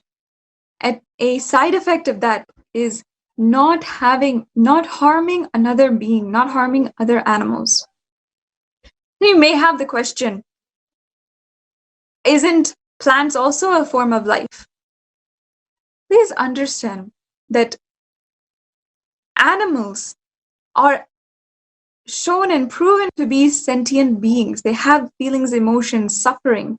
And when we kill animals and eat them, whatever suffering that they went through in their last moments, that remains in their muscles, and that is what you eat when you eat non-vegetarian food. That pain, that suffering becomes heavy inside of you. And in fact, His Divine Holiness has explained that you may not even have superconscious breakthrough. You may not be able to transcend and seek further into your oneness experience and your ultimate enlightenment because of how you have continuously fed poison inside of your system. Poison in the form of suffering and life negativity. Let's first understand from Swamiji how vegetarianism benefits humanity, and then let's analyze how the world is today.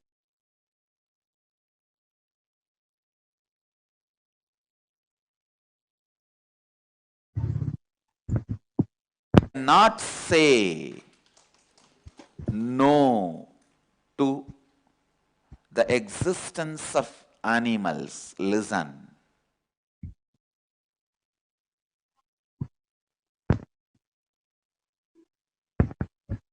Any form saying no to life is not encouraged. And I also very clearly reveal the truth. A practicing Hindu has to be vegetarian.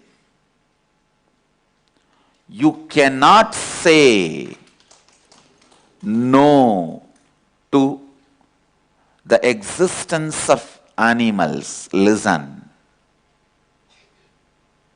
People come up with the argument, oh, plants also have pain, plants also have life. When you can eat them, why not animals? Listen. Plants have not developed the muscle memory to store the pain in them. So they do not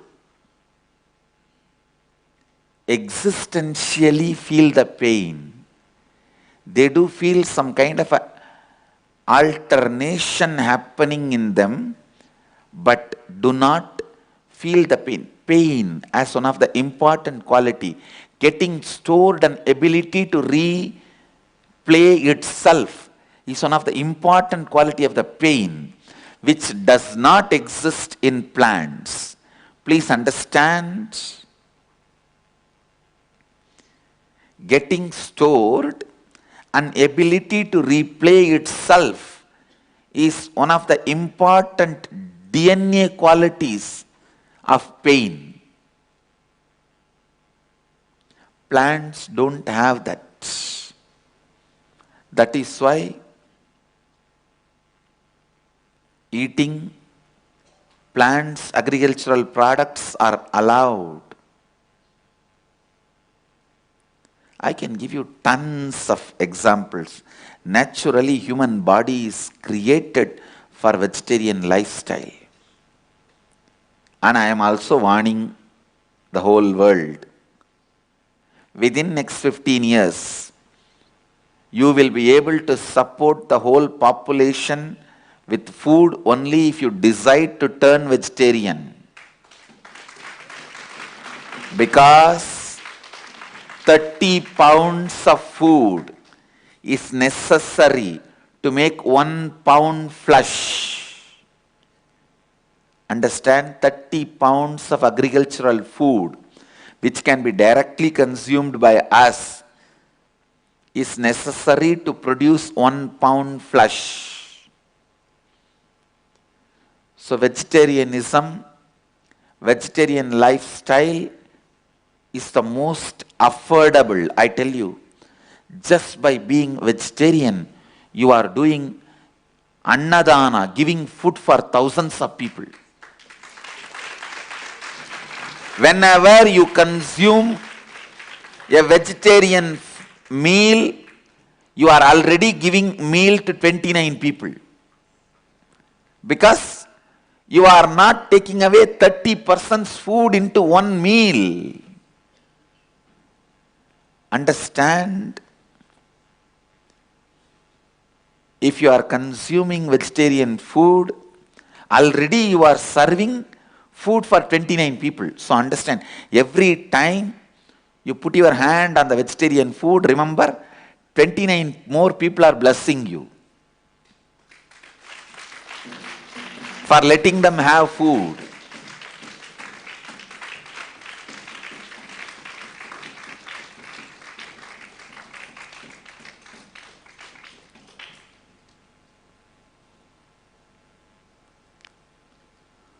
All practicing Hindus have to be vegetarian, because saying no to life is most dangerous. You don't have the right to say no to life. Atmahana, you have no right for Atmahana. Because you are Atmagana, means you are embodiment of Atma. You don't have a right to say, you don't have the right for Atmahana.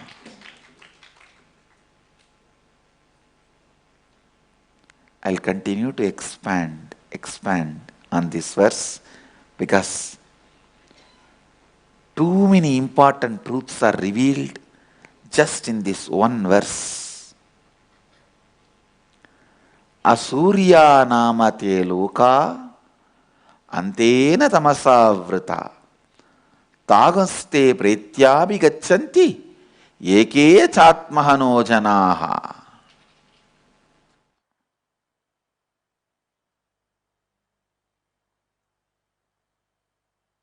I wanted to present to all of you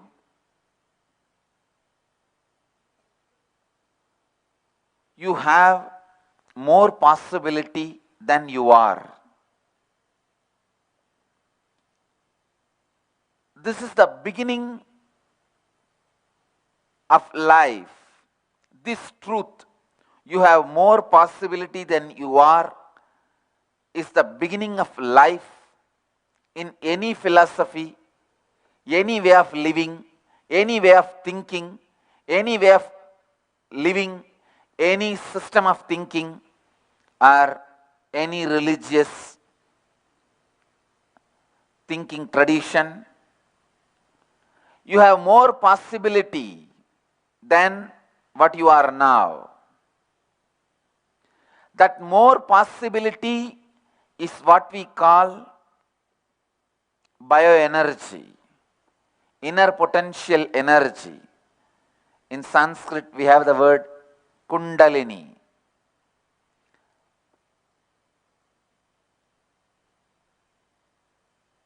You can see in your own life when your power of feeling, your power of emotions expressed along with your power of words and power of thinking, the energy you express will be totally different. I'll give you this example. When you utter some words, if your feeling is not associated with it, you know very clearly what kind of impact you create through that word inside you and outside you. Even while you are thinking, if your feeling is not associated with it, what kind of impact the thinking does inside you and outside you. I wanted you to understand how the various diets impact that inner potential energy. First truth I wanted to present in front of all of you, you become what you eat. Anything you eat, that becomes you. One part of what you eat becomes your bone, muscle, flesh, blood. One part of what you eat becomes your words. One part of what you eat becomes your thinking. One part of what you eat becomes your feeling. One part of what you eat becomes your being. So the first truth I presented is about what is inner potential energy, Kundalini Shakti. What is bioenergy or biomemory? Second truth I am presenting in front of all of you.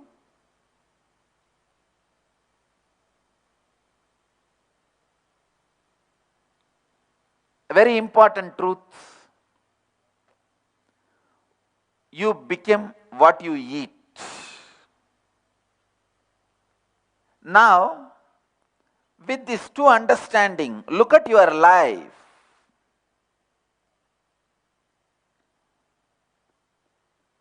What you are eating, how it is impacting your thinking, feeling, words, and finally actions.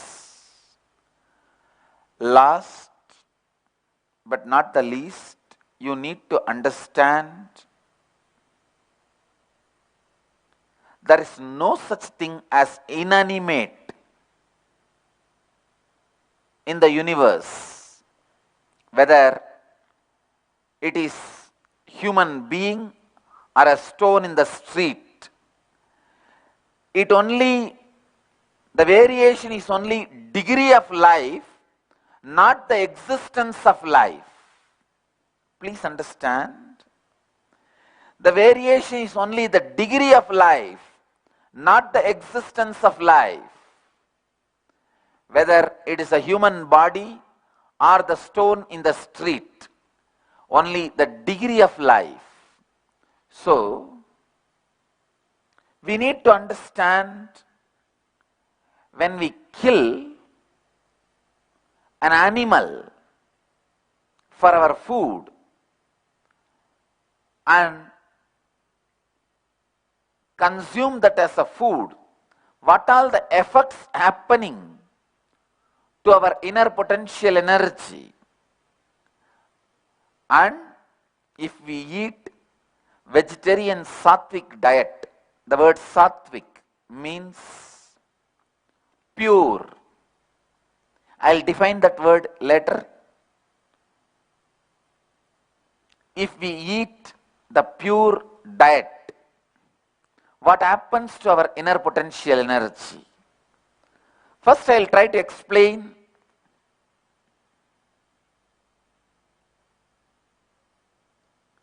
the power, how the non-vegetarian food, the body of any animal,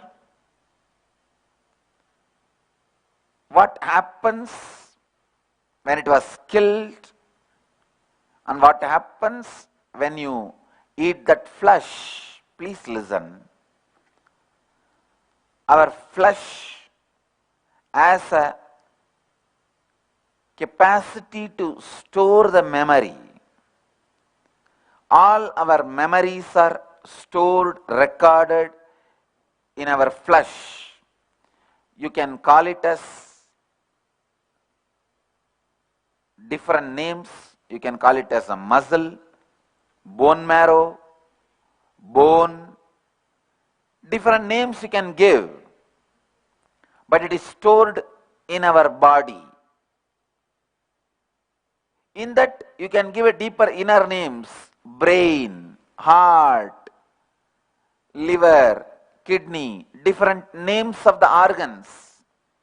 But the ultimate truth I wanted to present all of you: memories get stored in our flesh, in our body.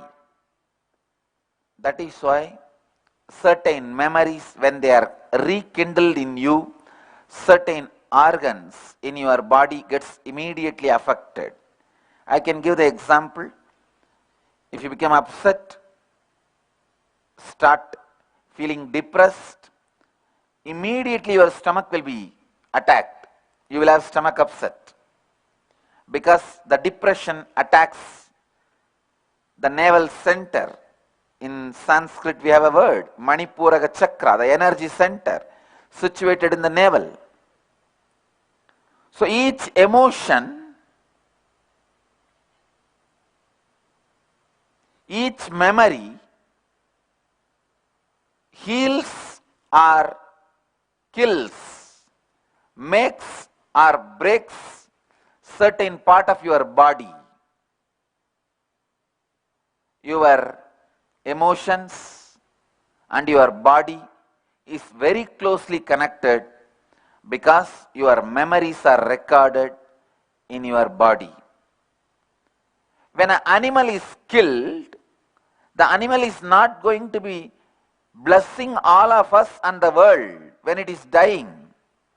Naturally, it is going to express so much of hatred, fear, anger, unfulfilled desire for life, a deep incompletion. When it is dying, it is going to release such powerful incompletion into its muscle memory, into its biomemory, into its body. Please understand, it carries a subtle but very powerful poisonous toxins, because every time you are affected, you are attacked by the emotions like fear, anger, anxiety, powerlessness, incompletion. You know the amount of adrenaline happens in your life, amount of the toxic chemicals spreads in your body. When you are raging with anger, you know what happens to your system. When you are agitated, you know what happens to your system. Please understand, the same thing exactly happens to the animal which is getting killed for various reasons. So the animal is not going to die in the space of completion, blessing all of us and the whole world. No. It is going to die, leaving so much of incompletion into its body. Please understand, when you eat that body, what are you eating? Poisonous, toxic chemicals, the flesh filled with so much of negative ideas, flesh filled with so much of negative memories, so much of incompletions. So the basic truth, when you eat food filled with so much of incomplete biomemory, incomplete bioenergy, the incomplete memories, what is going to happen to our muscle memory and biomemory, to our body? Please understand, your muscle memory or biomemory is going to be created only out of what you eat. The subtlest part of your food becomes your muscle memory. Subtlest part of your food becomes your biomemory. If the subtlest part of your food is associated with so much of fear, anxiety, unfulfilled desire for life, and incompletion, then what kind of biomemory, muscle memory it is going to create in your body, you have to decide. You can visualize.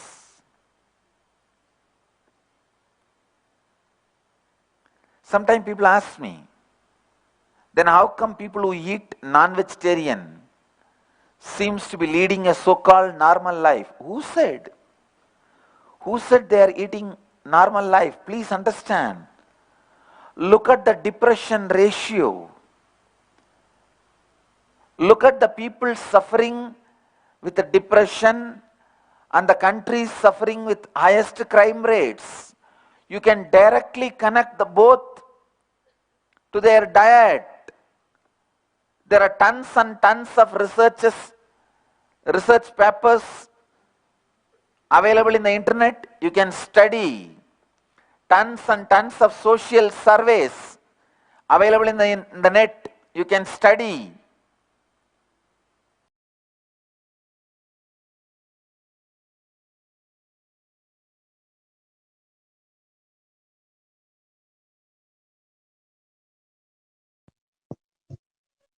As His Divine Holiness has explained to us, the very subtle components of our food, what we eat, become a part of us, become our biomemory and muscle memory. We must understand this because not only in the way of eating meat, but even in our vegetables, grains, in the plants which we are eating, it also has to be completely organic and sattvic, made completely out of non-violent methods and traditional methods. In the US and many places, even starting in India, the mass industrial farming has started, making and destroying the lands which the farming is being done on. Many methods of farming actually make the soil extremely hard and lose its nutrients, especially when you plant one crop for acres and acres.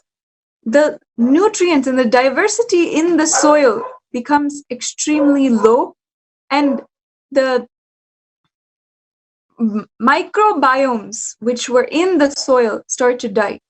This itself is another way that subtle violence happens in many methods. That is why in the villages and in Sanatana Hindu Dharma, the local sustainable farming is always encouraged and done for two reasons. One, that every village will be self-sustaining and never it will fall into a starvation or famine period, because the farm and the farm is locally sustained.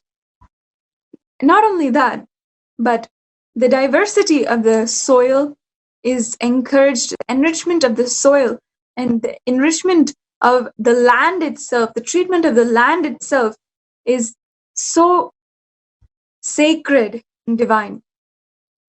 Even when we are farming, the harvest festival in Hinduism, Pongal, and the Ratha Saptami, these festivals where we are celebrating the Surya, the sun god, where we worship and we pay gratitude for the harvest which we have harvested that year. Even these festivals are ingrained into our system, worshipping what we are consuming, worshipping what we are given from Mother Earth. Even this, in its most subtle form, is an aspect of non-violence, ahimsa. That is, as we are continuously seeing, a thread of Hinduism. Sanatana Hindu Dharma is entirely based on non-violence, ahimsa. And not only that, in order to promote the enlightenment of all beings everywhere, not just human beings, but animals, and not just animals, but even the environment and the biomes which we live in. All of this has an ultimate sacred version. Even 2 days back in the Satsang, His Divine Holiness revealed the highest DNA is the DNA of Paramashiva, which he has himself come down and brought for all of us, gifted for all of us. And the highest DNA for a tree is Kalpa Vriksha, a tree which lives 600 years, growing and growing, and its roots come hanging from the branches, go up and then hang down. This aspect is actually a very unique evolutionary aspect of the Kalpavriksha tree, the banyan tree. Not only that, the Kalpavriksha is a divine happening from Kailasa itself. It radiates the energy of Paramashiva. In addition, His Divine Holiness has said that the highest animal DNA is the Airavatam, the three-headed elephant, which Lord Indra, the Deva, the god of the king of gods. He rides on it in war. This animal is the highest DNA. His Divine Holiness promised that he has brought all of these DNAs down from Sri Kailasa and is gifting it to the world. Over the last 32 days, His Divine Holiness has been manifesting the next super conscious breakthrough for humanity in order to prepare us all for the highest DNA, Paramashiva, the highest plant DNA, Kalpavriksha, and the highest animal DNA, the Airavata. The Paramashivoham program over the last 3 batches has continuously shown us the next breakthroughs which His Divine Holiness is giving and gifting to humanity. Last year, in around April 2019, His Divine Holiness announced that the second great pause is happening. The first great pause was when, as we saw earlier in the satsang introduction, well, the first great pause happened after the great realization of His Divine Holiness, when suddenly the intensity of which Paramashiva was radiating through His Divine Holiness went to the next level.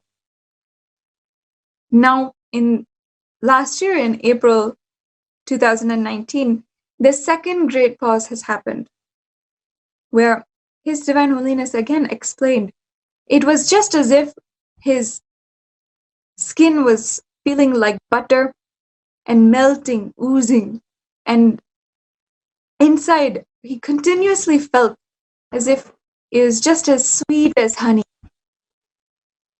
It was such a beautiful description which he gave about what it feels like to be experiencing that continuous oneness state. It was the time where now the avatar is manifesting Paramashiva to the next level, with the next level of intensity. That's why now he is offering the Paramashivoham level 2 program and gifting this to humanity, to certain mature seekers who are ready in this time of the coronavirus pandemic to transcend their human experience and have a superconscious breakthrough in their lives. Thousands of people all over the world have experienced Paramashivoham at a completely different level. Over the last hour or so, we have been discussing how the nonviolence, when it becomes an experience inside of you, it radiates towards others. His Divine Holiness explained to us that he does not need to do anything to radiate bliss. He just has to live it. That is the way that so many thousands of people, so many beings, simply feel so much of harmony, so much of healing, relief, bliss when they come into his presence. And the fact of the matter is that after the second great pause, the intensity by which Paramashiva is radiating through this body transcended to another level where it does not require the physical body, the presence of the physical body, but just through two-way video conferencing, just if you see that divine darshan, that is enough for you to also experience inside of you that superconscious breakthrough and that an ultimate experience of oneness. He has been delivering this to thousands of people over the last 32, now almost 40 days. And whole humanity is seeing the shift. It shows us that the next age is coming, In fact, in 2017, His Divine Holiness declared in the Mahasannidhanam program that he will remove the non-vegetarian lifestyle from planet Earth entirely. This was 2 years before. Not even had veganism taken a boom in social media and in mainstream populations. It was simply a declaration he made without any hint of the fact of what would happen in the future. Now we see that through so much of what we have been through the coronavirus pandemic, that the world is understanding why vegetarianism is the solution. And so many leaders of the world are seeing that this is the only solution we should take up and we should implement at large if we need to see humanity survive over the next century. Paramashivam level 2 is not just awakening humanity at this level, but in the conscious level, at the very level of our consciousness, transcending the limitations of what you may not even understand and may not even imagine right now. His Divine Holiness has said that more than humanity can imagine, I will make breakthrough of Paramashiva, of the super consciousness. It will be something which we cannot even imagine. And I see so many thousands of people all over the world expressing powers left and right with the breakthroughs that are happening in Sri Kailasa itself. It is so amazing to see how much His Divine Holiness has contributed and how people are experiencing what he has said. Let us see a sharing from a participant of Paramashivam and be inspired by that, what they're saying. Apply it in our own lives. I remind all of the viewers right now, visit paramashivam.org in order to read more about what is Paramashivam, see the visuals and the aids that have been supplied there, the information which has been supplied there on Paramashivam. And if you are ready for your next breakthrough and you feel yearning for a different way of life, transcending your mundane experience, your day-to-day suffering, if you feel that you need this, then register for paramashivam.org. This is the time, and your transformation is completely 100% guaranteed to you. And not only that, it will be entirely effortless on your side. Let's watch a Paramashivam participant share how Paramashivam has affected their lives. Nithyanandam. My name is Sri Nithya Satsang. I am a freelance musician based in Los Angeles, and I just completed batch 1 of the Paramashivam Level 2 program, the online program that my guru, His Divine Holiness Bhagavan Sri Nithyananda Paramashivam, is currently doing right now. And they just started batch 2, so I just wanted to share for all of you a little bit about the program and some of the breakthroughs I had, and a little bit about manifesting powers. And I wanted to share with all of you guys that are interested. For myself,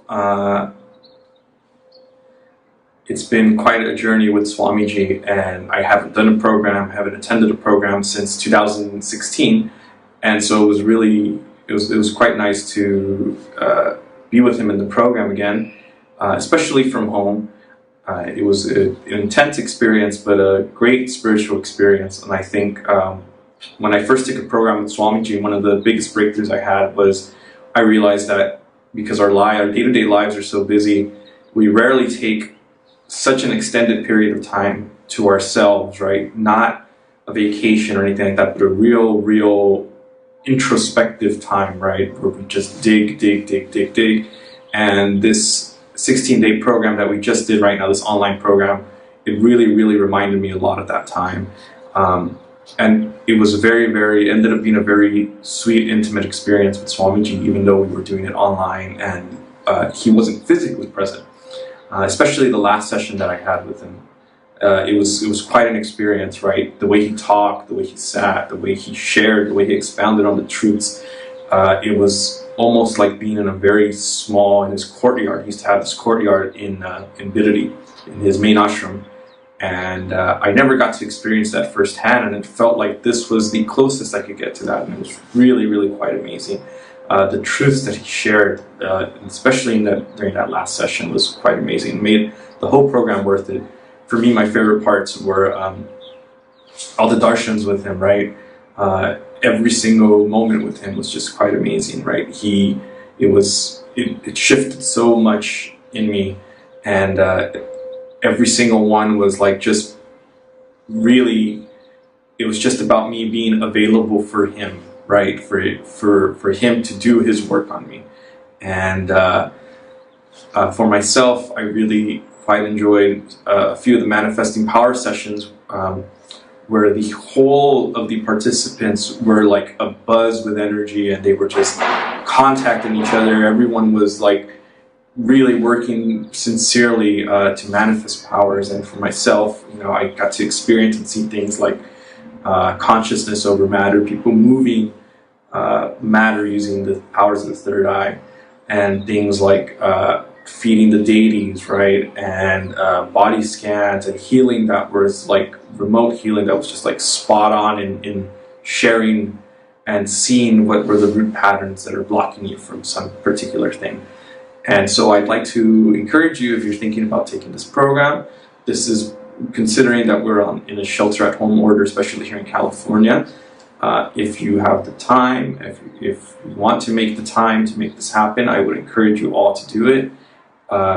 You won't get this time back, and this is a great time to really dig in and get to know who you really are and what you really are, right? And so the registration link is paramashivoham.org. Register, experience the program, get a taste of it, and I guarantee that you will stick around for the rest of the days. Nithyanandam, thank you for your time. Till now, I manifested, revealed the signs of state of Paramashiva, space of Paramashiva, powers of Paramashiva. Now, direct process, directly from Paramashiva to manifest the being of Paramashiva, because the world is ready. Akash Bhairava is the God who makes all our beings ready for Paramashiva to manifest.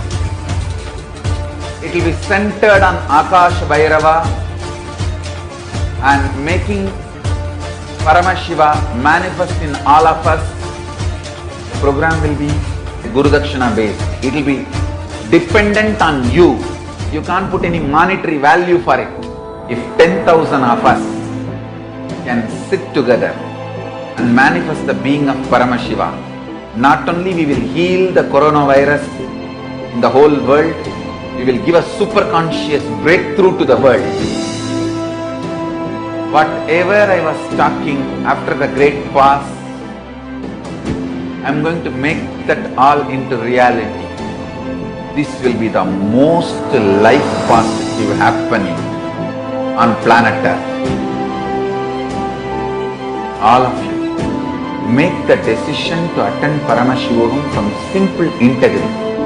My purpose is to make you attend sincerely, that's all.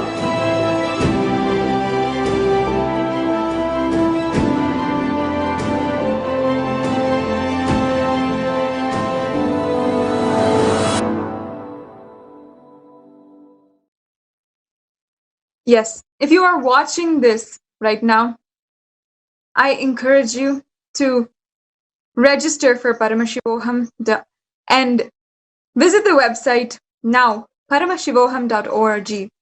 The sessions for this program are a extreme delight, a once in lifetimes experience, something that you have been waiting for your entire life.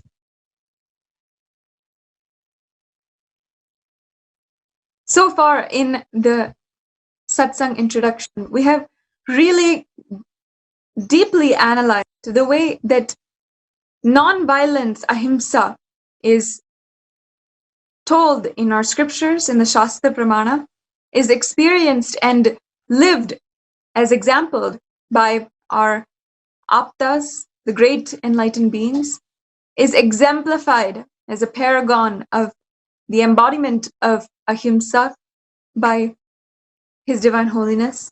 And we have also seen how His Divine Holiness is reviving the lifestyle of Hinduism, the lifestyle, completely non-violent lifestyle, in order to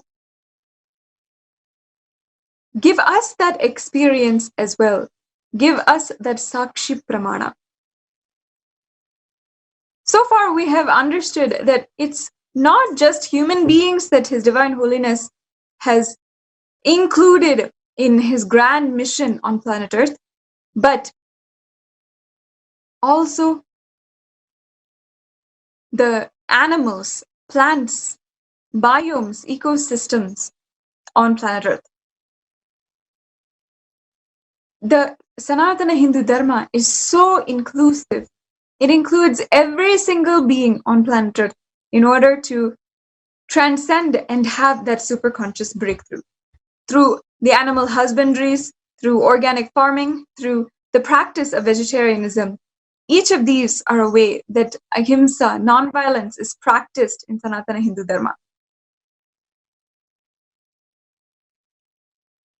Another way that ahimsa is shown, practiced, and inclusivity is practiced in Sri Kailasa is absolutely zero discrimination against gender, caste, class, or any of these humanly classifications which we have subjugated ourselves with. Across humanity, we are seeing so much of differences, so much of pain and suffering which comes from these classifications: gender, class, caste, all of the human rights issues, women's rights issues, caste rights, all of them stem from these classifications which we have made for ourselves, among humans ourselves. In one species, we have classified ourselves through gender, through race, through caste, and so many different ways. But His Divine Holiness is very clear from the very beginning that Sri Kailasa has absolutely no discrimination. And even in the level of humans, among us, no matter what differences we may have, no matter what kind of experiences we may have in life, we all have to transcend this human experience, and we have the opportunity. We are given this life as an opportunity to transcend it and achieve the ultimate, have the superconscious breakthrough. His Divine Holiness has shown in the way that He has built the lifestyle in Sri Kailasa, the way that absolutely zero discrimination exists, whether it is in means of gender, caste, or class, race, or anything that you might think of. One of the strongest examples of absolutely zero discrimination is being and holding the feminine empowerment and gender equality in Sri Kailasa. His Divine Holiness has made the opportunity for females to transcend gendered roles, to transcend gender identification and victimization of themselves as women or as victims of sexual violence, victims of domestic violence, whatever it is, transcend these identities and have higher identities with living by the cosmic principles. Sannyas, living as an acharya, and living as a priest, a pujacharya. These are opportunities that His Divine Holiness has opened for women. Not only that, the Gayatri initiation, which he's given in order for women to also experience ultimately the oneness experience inside of us and the ultimate non-violent state inside of us and radiate that to humanity. This opportunity is such a golden opportunity for women to transcend, strengthen ourselves as a gender after so many eons of abuse and violence against women as a gender. The victimization which has happened to an entire gender across humanity is being healed by the Supreme Pontiff of Hinduism, His Divine Holiness Nithyananda Paramashivam. In so many different ways, His Divine Holiness has completely included all genders and relieved society itself from gender identification as a problem in your life. He has straightly told us the truth about what is gender, how it is limiting us, and how we can transcend it and go beyond gender itself, live beyond gender.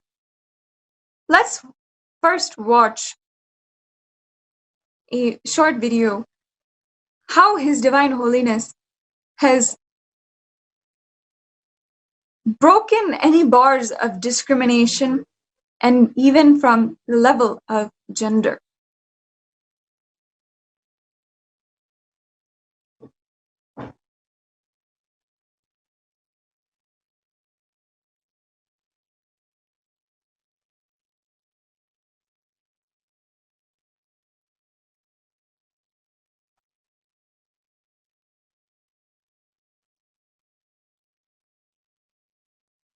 His Divine Holiness, in fact, has the first Paramashivoham, level 1 Paramashivoham, he gave just for this breakthrough, just for us to go beyond gender as a limitation for us.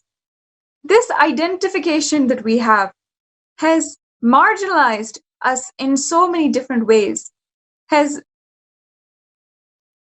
limited our experience of reality and our understanding of the universe. First, His Divine Holiness has straight out that there is no such thing as straight. The sexuality known as straight, the sexuality that so many people identify with and comes with so much of bias and prejudice, that identification itself is false. And in fact, though there are so many people who will go against him and troll his words, this is scientifically proven. This is scientifically shown that there's actually no such thing as straight. And in fact, there's no such thing as being completely female, being completely male. In all of us, there are aspects which come in both male and female. And in fact, the components within our body that make us male or female are just a small 2%. Just with that 2%, we have created so much of discrimination in society, violence in society. It is absolutely astonishing, actually, to think about it. But His Divine Holiness has given this philosophy as a baseline strategy for living in Sri Kailasa, living the lifestyle of Sri Kailasa. When you think of yourself, understand we can go beyond gender. And that is the ultimate experience that we can have. Just having this experience, we can understand from just having this experience of going beyond gender manifests in us a new level of consciousness. That is what